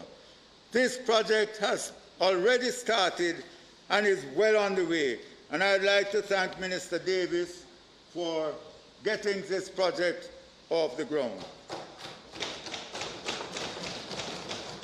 Madam Speaker, there are a number of roads slated for rehabilitation this year, and I must express gratitude to all government and non-government stakeholders who have been making this possible since 2016, especially my colleague who is in charge of roads. The 2 main road projects scheduled for this 21-22 budget year are the repairs to the breakaways on the Jointwood Road and rehabilitation of the Prospect Road. Most of these projects mentioned have been requested by the various PMOs and benevolent societies in the constituency and approved by the various funding agencies. Madam Speaker, in the constituency, there is a company that should start operation by the end of this calendar year and slated to be the largest agro-processing facility in the parish. It will purchase most of the produce that is now cultivated on the largest contiguous cash crop farm in the parish, where all farmers on the land are now reaping crops worth millions of dollars from their investment. It will also purchase various types of agricultural produce throughout the parish and adjoining parishes to be processed for export. Madam Speaker, it is customary for the Speaker to be given an additional 5 minutes, but I'm asking for the suspension of standing orders to allow him as the opening speaker of the constituency debate to get an additional 10 minutes. The question before the House is that the Minister be given additional 10 minutes to complete his presentation. Those in favor? Those against? The ayes have it. Minister. Thank you, ma'am. Thank you, my colleagues. Madam Speaker, 6 young ladies from the constituency have been trained to operate equipment in the incubator at the Rhoda Parish Office in St. Elizabeth. Processing of the items for the breakfast program in the constituency will be done there until the other facility is operational. There are 20 young persons being trained by Heart Trust NTA in agro-processing to work in the factories being established in the constituency. This is a specialized training program and is different from the regular Heart Trust NTA program. This is in addition to the over 100 young persons who have been trained and certified at the Heart Trust NTA at the Lacovia Training Center. Madam Speaker, I'm glad that the Minister has arrived, Minister of Finance. The farmers in the constituency has asked me to make one request of our esteemed Minister of Finance, and that is the removal of general consumption tax from planting material. That is seeds, etc. The purveyors in the constituency are asking that refrigerated trucks used in the movement of agricultural produce be allowed to be purchased with a 20% duty concession similar to that offered to farmers for pickups. Madam Speaker, hotels are now reluctant to take produce carried in open back pickups because of fear of contamination and high spoilage of the produce. Madam Speaker, it would be remiss of me if I did not take a moment to speak about the COVID-19 pandemic. It is by far the most challenging issue that this generation has ever seen. I must applaud the most honorable Prime Minister and the Minister of Health and Wellness for the handling of this crisis. They have been working hard by doing a balancing act to keep the spread of the virus under control and at the same time keeping the economy afloat. We will be well on our way to control this crisis if everyone will get vaccinated. Madam Speaker, nearly all those we hear dying from COVID-19 and its related complications are those who are unvaccinated. Recently, it was said that over 96% of those in our hospitals are persons who are unvaccinated. What more evidence is needed to show that these vaccines are, in fact, working? I am appealing to my Jamaican family, especially the residents of Northwest St. Elizabeth. Please take your vaccine. Wear your mask, wash your hands and sanitize, and continue to practice social distancing. Our Prime Minister and the Minister of Health and Welfare can do so much and no more. We are the ones who have to take personal responsibility to curb the spread of this virus by getting vaccinated. Madam Speaker, in closing, there is no government at any time in our country's history that has been as united as this Jamaica Labour Party government under the leadership of the most honourable Andrew Holness. When you look at the numbers on this side, and there is not even one disgruntled members. You're right, sir. You're right, sir. It is a testament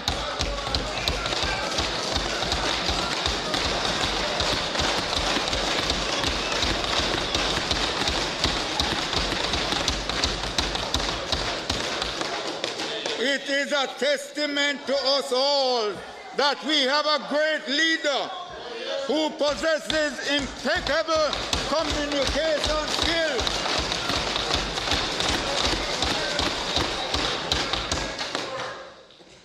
A visionary, a planner, and a builder. All of us are united with one aim, one purpose, and one goal. We are the team that provides the steam to make the economy stand on a high beam.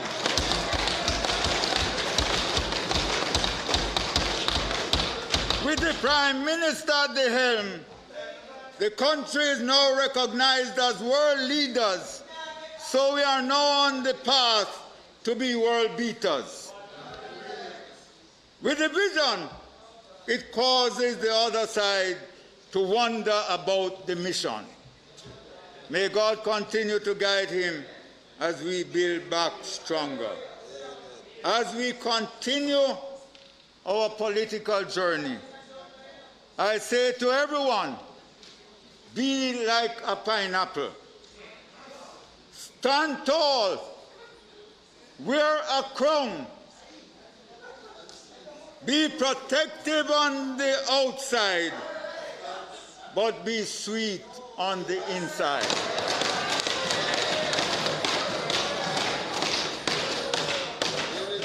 I pray the good Lord's guidance and protection to every one of us as we navigate through these troubled times. God bless you all. Thank you, ladies and gentlemen.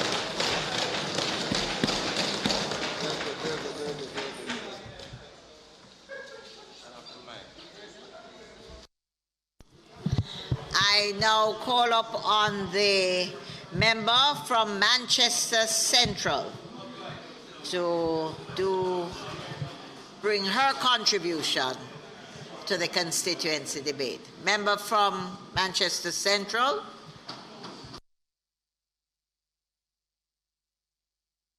Move this chair. Rhoda.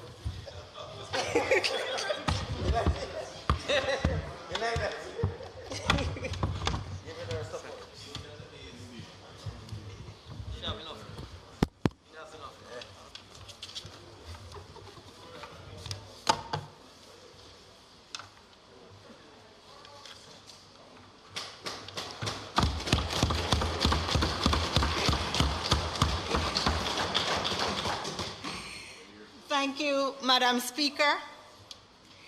I am honored to rise as the youngest member of the House of Representatives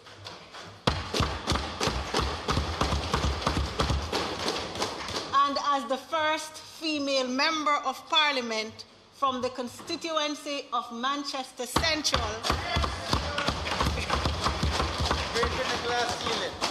and indeed the entire parish of Manchester.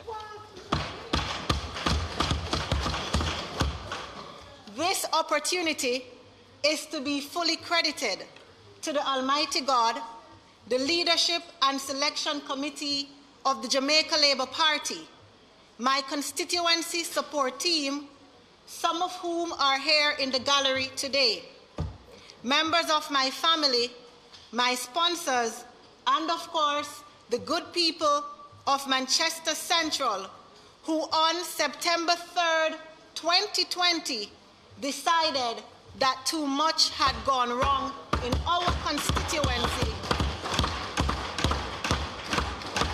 for the past 31 years, and so made a conscious decision to signal their vote of confidence in my abilities to represent their interests and rebuild Manchester Central.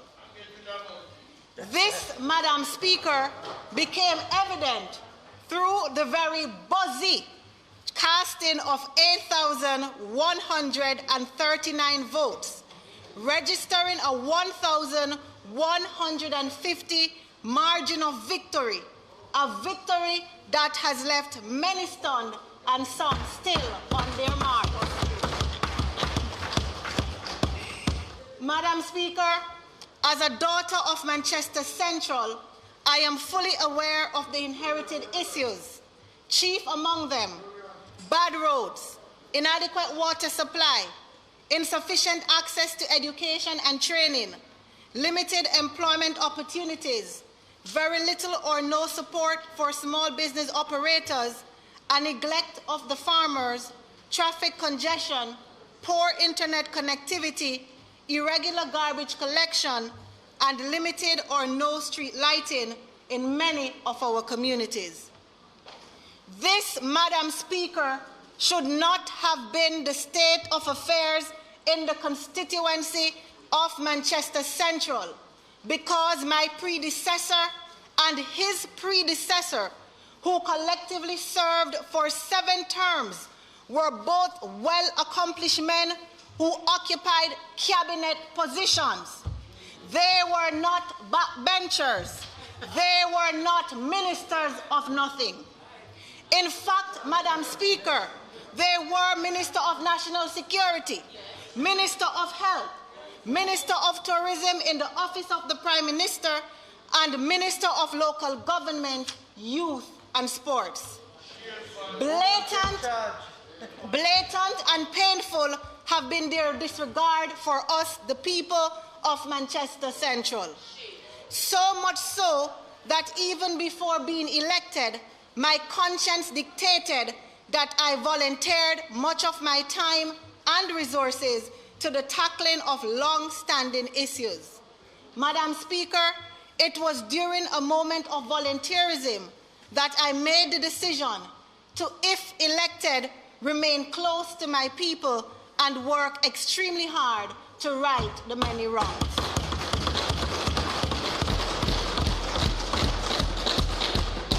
Madam Speaker, armed with the mandate and determination to serve wholeheartedly, my team and I have been able to achieve the following in just 1 year. Through the Rhoda Fix program, $23.5 million have been spent to rehabilitate and patch roads in Top Coffee Grove, Tulsa Road, Bottom Coffee Grove, Chowers, Ingleside, Blue Mountain, Mandeville Town, Barnstable, and Manchester Road.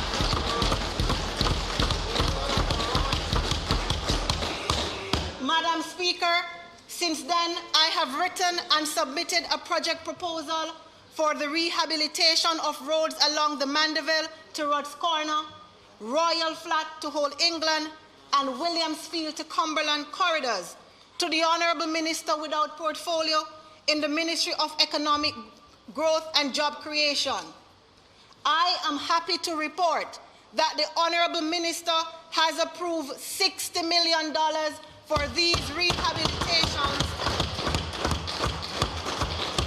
which will benefit several communities and thousands of road users. The procurement exercises have now been completed and work will commence this Saturday, September 25th, 2001. Additionally, Madam Speaker, the people of Manchester Central are already benefiting through employment opportunities from the construction of the US $188 million May Penn to Williamsfield leg, the east-west corridor of the South Coast Highway. We have also successfully lobbied for an additional $5 million to rehabilitate the old Melrose Road. This will provide an alternate travel route when work advances along the Williamsfield leg of the said highway. I have also been able to secure $8 million through the Bauxite Institute and $3 million through the Tourism Enhancement Fund to rehabilitate several roads in the communities. This while the NWA will continue to undertake routine patching along the main corridors within the constituency. On the matter of access to water, I am happy to announce that work has started on phase 3 of the 4-phase $2.7 billion Greater Mandeville Water Supply Improvement Project. This project will include the supply of well pumps and transmission pipeline replacements, the supply and installation of a 200,000 imperial gallon glass fused galvanized bolted steel tank, 3 new well sites, new transmission mains to replace aged infrastructure, and the installation of 7 new pumping units. When completed, more than 35,000 constituents will benefit. Madam Speaker, through robust advocacy and project submission, pipes have been laid in the communities of Wilbin and Church Street through a joint partnership with the Rural Water Supplies Limited and the National Water Commission. In the meantime, I have dedicated $2.5 million to the trucking of water to communities that are not serviced by the NWC, and have since donated 100 water tanks to homes and churches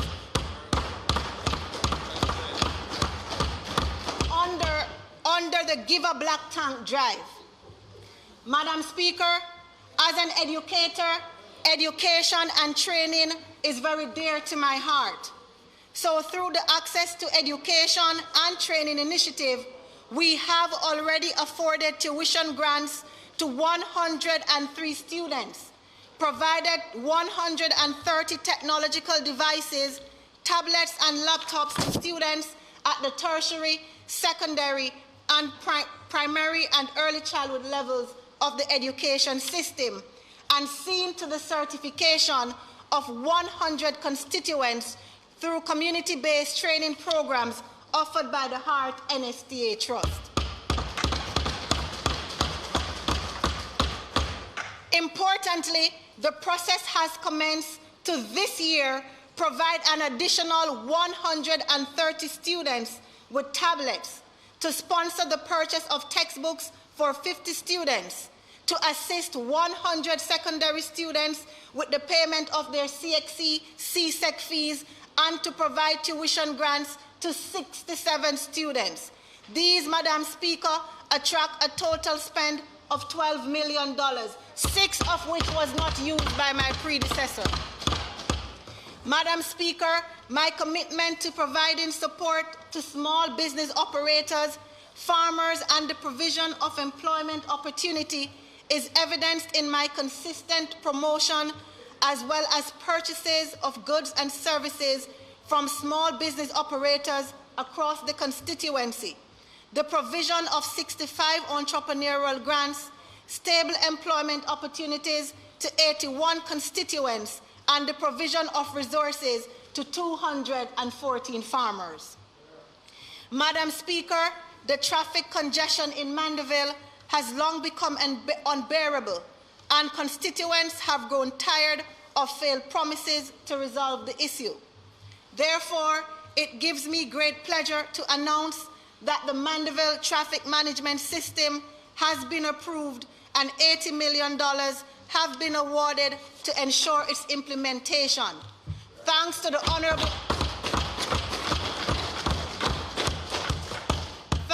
Honorable Minister without portfolio in the Ministry of Economic Growth and Job Creation. Madam Speaker, the COVID-19 pandemic has increased the hardships of our people, especially the most vulnerable among us. Thanks to the responsiveness of this government, who has provided emergency relief through various ministries and agencies, These emergency reliefs, coupled with my own welfare programs, have allowed the provision of the following through my office: 85 building grants, 2,500 care packages containing food items, the awarding of 70 compassionate grants, 30 funeral grants, and 25 medical grants. As it concerns street lighting, funding have been identified for the purchase of 50 solar street lights for installation in communities across the constituency. While in the area of internet connectivity, a submission has been made to the Universal Service Fund for the installation of community Wi-Fi in Broadleaf, Knockpatrick, and Bombay. Site visits have already been conducted by the Universal Service Fund. Madam Speaker, even as we await the USF's approval, it is my hope that consideration will be given by the Minister of Science, Energy and Technology to establish more community Wi-Fi hotspots to better our chances of bridging the digital divide in the face of this global pandemic. Madam Speaker, drain construction, drain cleaning, debushing and general beautification is no longer limited to the Christmas season. To date, we have spent $10 million to ensure the continuity of these exercises. Garbage disposal, however, remains a challenge, but we have seen improvements in collection and in the installation of new garbage skips across the constituency. Also, discussions are advanced to secure funding of $1 million to contract the services of private contractors to increase the frequency of garbage collection in the constituency. While my office continues to lobby the NSWA to improve their services, it is my hope that the Minister of Local Government and Community Development will be able to furnish the parish with one additional garbage truck, which will improve garbage collection. Flooding in section of the town remains a challenge. The NWA, in partnership with my office, continue to embark on routine drain cleaning and minor construction exercises. The major point of flooding, however, takes place on Ward Avenue. While the problem has been reduced, additional drain construction is needed to fully eliminate this problem. I am happy to announce that $29 million have been approved for this completion by the Minister without Portfolio in the Ministry of Economic Growth and Job Creation. Madam Speaker, as it concerns our vaccination efforts in Manchester Central, not the parish of Manchester, Manchester Central, we have been able to administer 31,836 doses of AstraZeneca, Pfizer, and the Johnson & Johnson vaccine. Madam Speaker, having listened to our achievements of the past year and our immediate plans as we move forward, I am sure that you will agree with my constituent, Roxana, who have said, quote, "Happy first anniversary, MP. Feels like you're in the seat for 3 terms now, based on the amount of work that you have done." End quote. And another constituent, Charles, who have said, quote, "A glorious birthday indeed, Manchester Central. MP Rhoda, happy first anniversary. We love and appreciate you and the work you continue to do. Trust me, the work that you're putting in Central Manchester is like you're still in campaign mode. You promise and you are delivering." End quote.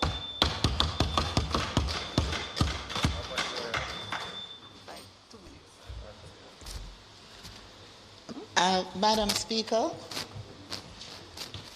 I ask that the Speaker be allowed an additional 5 minutes to complete her presentation. Okay.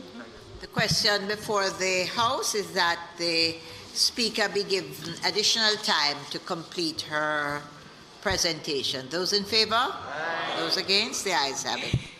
Thank you, Madam Speaker. Thank you, members of this honorable House. Madam Speaker, we must therefore forgive the senior men and former MPs for their recent irrational attacks on the people of Manchester Central, since it has become clear that such men are not accustomed to this consistent and high-level representation. So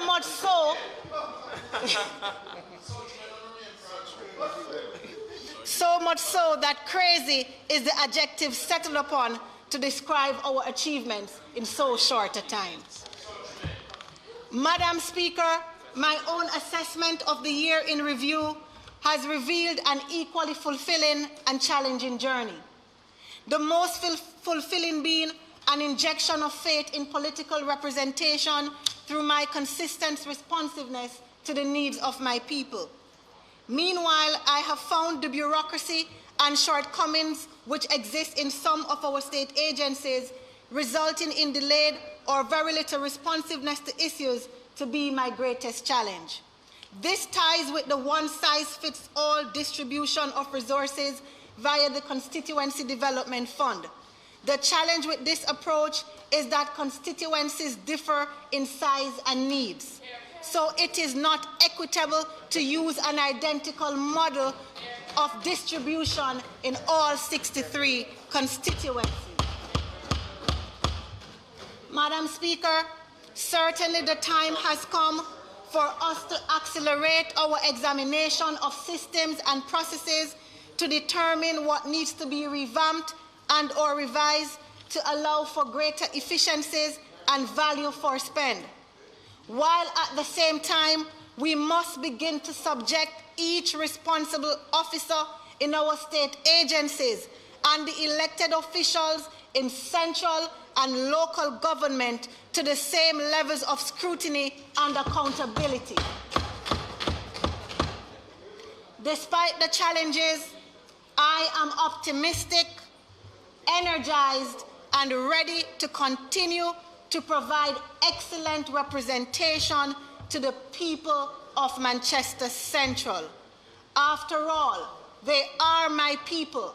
I have come from them. I have been raised by them, and I live among them. Madam Speaker, I am the minister of my people. Thank you. Hey, Audley. I make it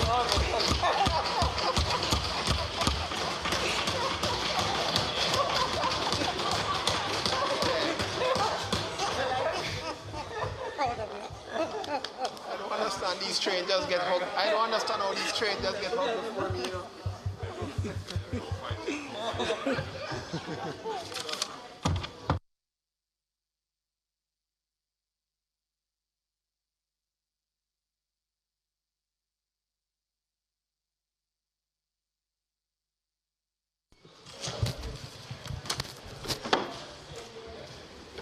Member of Parliament from Hanover Eastern.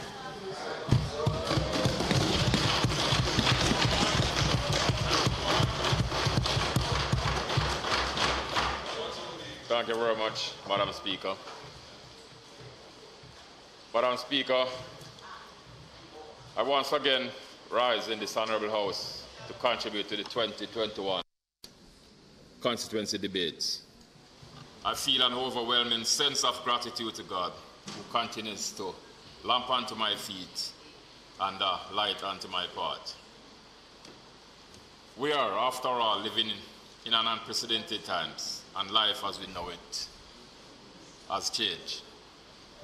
I thank God for my life and for his continued protection. Madam Speaker, I want to also thank my formidable support system, my family. I thank my lady, whose love I rely on and who is equally challenged and inspired me every day to be my best self.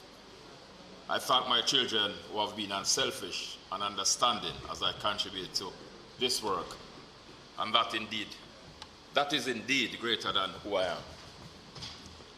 It was Garvey who said, "The end you serve that are selfish will take you no further than yourself, but the ends you serve that are for all in common will take you to eternity."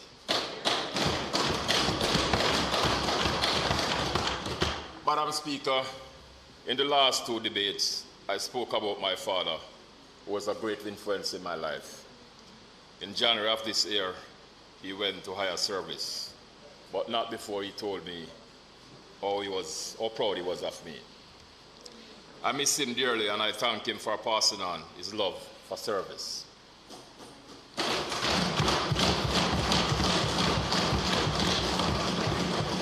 I must also thank councillors Bevan Brown and Ferran de Carish of the Hopewell and the Chester Castle Division, respectively, caretaker for the Sandy Bay Division, Maverine Brown, who have supported my vision for Hanover Eastern. Together we continue to work to make the constituency one where all will live in dignity and peace, and children will believe in possibilities. Work hard and realize their dreams. To the people of Hanover Eastern, I thank you for choosing me to be your representative and for entrusting me with your desires for an exponentially better constituency. Madam Speaker, for many reasons, I'm happy to be among the first persons to open these debates. Chief among these reasons is the fact that the backbench has grown. Yeah. I want to get my wish list in early and trust that the newer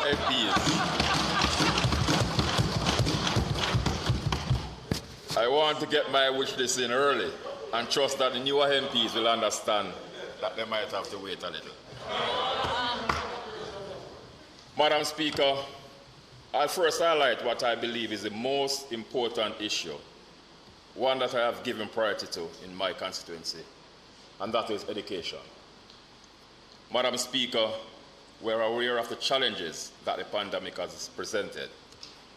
Education has not escaped the challenges, and I do believe that Hanover Eastern is among the constituencies most affected. Madam Speaker, there are 13 primary schools and 4 high schools in Hanover Eastern. I consulted with several principals to find out what were the top 3 issues they were experiencing since the resumption of school. The responses are consistent with what has been experienced since accessing the online modality. No devices or siblings sharing parents' devices. No internet or unreliability of internet across the campus. And 3, data packages purchased are unable to fully access online classes. Areas such as Mount Peter, Milestone, and Bessie Baker are most affected. Madam Speaker, I'm happy to update the Minister. I'm happy for the updates from the Minister of Education. I look forward to the initiative that will target students who reside in the most rural areas. We must work to stem the unfairness of not just the digital divide, but the social divide in education. I have dedicated money from the Constituency Development Fund to provide devices for the most vulnerable students in my constituency. I know the Minister of Education has also distributed devices, but more is needed. The telecommunication companies must also be held to their commitment to improve service. I am concerned that the learning loss that is being seen so very early in the new school year will only increase, creating an unstoppable gap in education. Madam Speaker, it is now widely accepted that the best modality for many of our students is a return to face-to-face instruction. This can only happen with the purposeful and intentional actions. One such action is to have students and all categories of staff in school vaccinated. In conversation with the stated principals, there's a high of 60% of the academic staff who has been vaccinated in one school and a low of 8 in another. I use this medium to implore all school personnel to access this additional layer of protection and get vaccinated.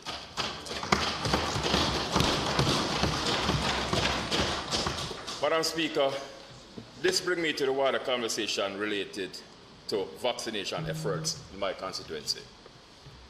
I believe that in my constituency, people have shown increased openness to being vaccinated. What appears to be hesitancy in many instances, is a lack of information that they can make sense of. For example, I know that many people thought that if they were not going to parties, they would not be susceptible to the virus. This might have been their misinterpretation of previous messages around COVID-19. Madam Speaker, now that the messages relates to the deadliness of the virus, people are getting a better understanding and are ready to be vaccinated. In my constituency, the people are simple and humble. They want information that is clear and concise. I have been using a relatable medium to get the message across. Phone crier is still an effective way to get to people, especially those in the innermost part of the constituency. I know that the increased response to getting vaccinated is also due to the change in the mode of communication. I look forward to working closer with the Minister of Health and his team so that the people from Hanover Eastern can be counted among those who have responded positively to the vaccination drive. Madam Speaker, I now turn my attention to roadworks and infrastructure. Madam Speaker, I'm reminded of how rapidly the world is changing to the point where I cannot speak about infrastructure and roads without speaking about the impact of climate change. Madam Speaker, we are now called to reimagine the way we construct roads and put in infrastructure in order to withstand the impact of climate change. The construction and rehabilitation of strong, long-lasting roadway is key to the development of the constituency. In my last presentation, I warned about the landslides and potential damage to roadway in Patty Hill, Cash Hill, Cascade, and Maryland, and these are the hill areas of the constituency. Unfortunately, our fear were realized as subsequent to the passing of tropical storm Elsa, Grace, and Haida in June and August, respectively. There was damages to roadways in the stated and surrounding areas. Fallen trees, black river channels, and disruptive water supply for days. The proposal to prevent this recurrence is to create, and I say it again, create a barrier using gable and basket and retaining wall in some instances. This is cost effective in comparison to the cost to the environment and to the cost of rehabilitation work that will be needed after these weather occurrences. That will undoubtedly increase due to climate change. Madam Speaker, I'm using this opportunity to request budgetary support to have these done soonest. Madam Speaker, I wish to now speak on the upcoming road projects. Commitment was secured from the relevant authority, I think as far back as 2016, to begin rehabilitation work from Opel to Cocoon. The plan is to rehabilitate approximately 21,000 meters square of roadway, of course, for sustainability and to assure the integrity of the project. There is the plan to improve the existing drainage system and to construct retaining wall, curb channel, etc. And this is estimated to cost some $60 million. Madam Speaker, this project is an imperative but remains in the procurement phase. Madam Speaker, another project is the rehabilitation of the Chichester to Golden Grove Main Road. This went to tender in 2018, but the bidding was aborted due to low tender. The National Works Agency has failed to give an update on the progress. This road is heavily traversed and is in fact the second most important road in Eastern Hanover. Some 8 communities use this road on a daily basis. Madam Speaker, there are other patching and rehabilitation work progress that will be carried out by the National Works Agency through the mitigation and quarterly patching program. Again, Madam Speaker, those plans remain in the procurement phase. The project areas include Flint River to Cascade, Cascade to Jericho, Shetland to Chester Castle, Shetland to McVille, and some over 10,000 meters square of roadway is slated to be patched and overlaid. Madam Speaker, monies from being secured from the Constituency Development Fund for the road rehabilitation and drainage improvement project for the New Mills to Waddington. Madam Speaker, this project too remains in the procurement phase. The passing of the named storm has caused further damage to the already horribly deteriorated roads. Additional funding is now needed to have the road fixed. Madam Speaker, the guidelines outlined in the procurement process must be strictly adhered to and respected, and that I do. However, you would have recognized the recurring theme here. All these projects are said to be stuck in the procurement phase.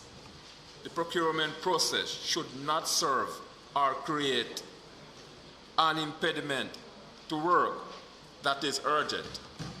We must think of the time value of money and also the hundreds of lives that are impacted by the delays due to procurement. Madam Speaker, drain cleaning is another area that I must highlight. Madam Speaker, drain cleaning occurs once per year and is concurrent with hurricane season. This puts a tremendous strain on resources, both human and fiscal. Drain cleaning, in order to be effective, has to be ongoing and a part of regular hygienic and safety practices. If the drains are maintained, it should result in lower costs for cleaning, as there is less buildup. Madam Speaker, this will also speak to the value we place on our people. I'm impressing on the relevant minister to think how we clean and maintain our drains. System must be put in place to have this done at least on a quarterly basis. Madam Speaker, I will now speak to the Rural Electrification Program. In 2018, the Rural Electrification Program was initiated in Cartown and New Mills. These are both in the Opel division and other communities. However, the initiative was short-lived and remained at an unfortunate standstill. Madam Speaker, this is a sore point and has become very embarrassing for me. Assessments were carried out, work began, but this was halted in 2018. Madam Speaker, in this time when we wrestle with crime, we must realize that people's lives remain threatened and insecurity heightens. When roads, lanes, communities remain in darkness, dark spaces become a haven for criminals. Madam Speaker, I cannot afford to be that MP who just talk and make wild promises. If it were singularly up to me, there would be no community that remains in darkness in Hanover Eastern. The people are expecting us to deliver on this promise, and I am fully support of this. I am bringing this once more to the attention of the relevant minister so that my constituents can enjoy peace and security. Finally, Madam Speaker, I'll speak to the matter related to water and housing. I am encouraged to see the completion of phase 1 of the cascaded Jericho water supply system. The service connection phase is on the way. And for the first time in more than 5 decades, yes, 50 years, constituents now have running water in their pipes, in their home. Water is a right, not a privilege. It therefore remains on my list as priority to have all my constituents provided with this utility. Under phase 2, constituents from Retrieve, Cascade, Smithfield, Pondside, Patty Hill, and adjoining community will soon have pipe water in their homes. As all infrastructural work have been completed, pump testing and sanitization will get underway in short order. And we expect some 500 households to get pipe water. In relation to housing, Madam Speaker, I am pleased to inform this Honourable House that under the HOPE Opportunity Production and Employment Program, HOPE,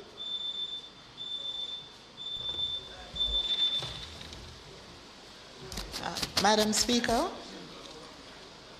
I ask for the Speaker to be given an additional 5 minutes to complete his presentation.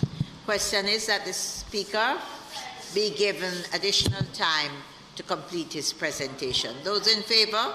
Aye. Thank you, Madam Speaker. In relation to housing,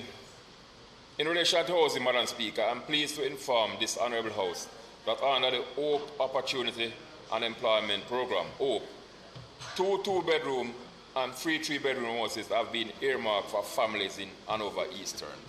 3 of the houses are in the final stage of completion. We continue to work to restore the dignity of our people by providing them with water and housing. We must now look to improve other equally important areas. We must clean our drains regularly, improve the existing infrastructure to withstand the effect of climate change and get the roads rehabilitated. We must increase access to quality education, especially to children in rural communities. And we must enable more meaningful coordination for access to health, in this case, vaccine. We must provide electricity for our communities, if for no other reason than to help to secure our citizens. Madam Speaker, I have presented my wish list, knowing fully well that we are living in a period in our history that is like none other. However, there is nothing on this list that is not achievable within a reasonable time frame. We must redouble our efforts to serve the people who choose us as their representatives. Where issues persist, we must not relent until we find solutions. I do believe if within this government we commit to serve with our talents and work steadfastly and wisely, with God's guidance, we'll find solutions that work. I pray that Almighty God will guide all our actions. God bless the people of Hanover Eastern. God bless Jamaica.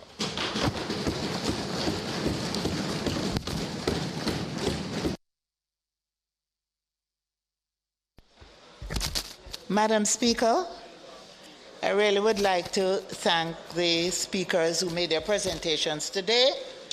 There'll be no further speakers in the constituency debate, and so I ask that the debate be suspended at this time. Question. The House is that the debate, constituency debate, presentations be suspended for the sitting of this House. Those in favor? Those against? The ayes have it. Thank you, Madam Speaker. At this time, Madam Speaker, the Minister of Finance will move the motion in his name. Minister of Finance and the Public Service, Minister Clark. Madam Speaker, I now move for the suspension of the standing orders to enable me to take the motion, notice of which I gave earlier.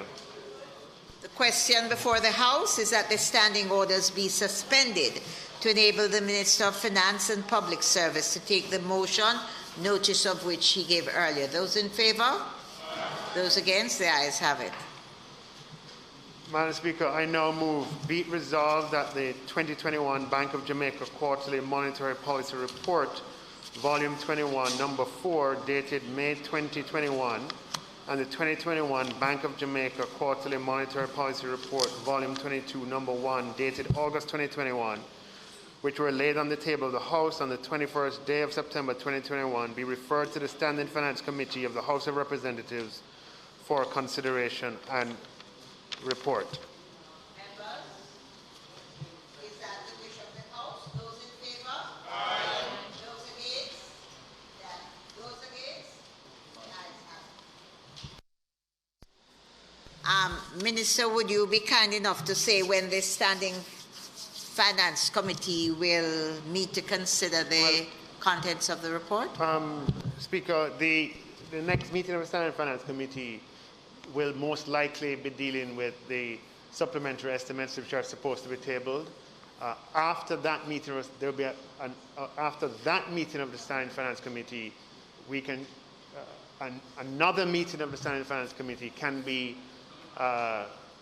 convened for the content of this report to be examined.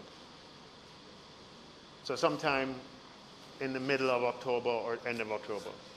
Yeah.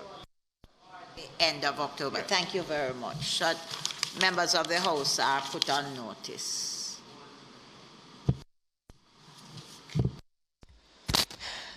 Madam Speaker, I now ask for the recommittal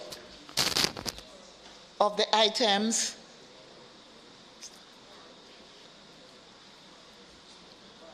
recommittal of item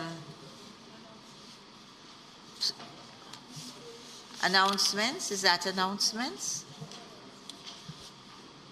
So, Madam Speaker, I now ask for the recommittal of announcements. And before the House is that we have the recommittal of the item noted on the announcements. Those in favor? Those against? Those in favor? Aye. Those against? The ayes have it.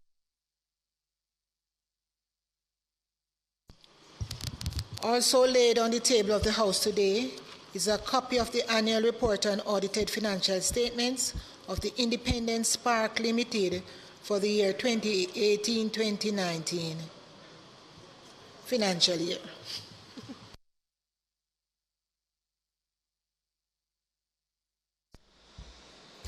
Madam Speaker, it would appear that there is no further business. Just before the adjournment of the House, I'm urging all of us as members of Parliament, so that we can understand and ask relevant questions, to remember the seminar being hosted by the Bank of Jamaica. It will help us. I know there's a session for next week, Wednesday morning as well. Please check your schedule and let us try and get involved with this seminar. Thank you, members. Thank you, Madam Speaker.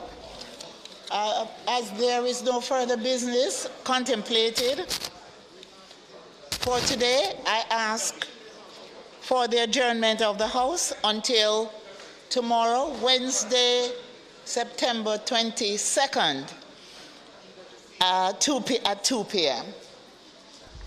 Members, the question before the House is that the House be adjourned until tomorrow, Wednesday the 22nd at 2 p.m. We're starting later and later, and on Wednesdays it gets worse. I'm urging everybody to try and let us start at 2 p.m. tomorrow, Wednesday the 22nd. Those in favor? This House is now adjourned.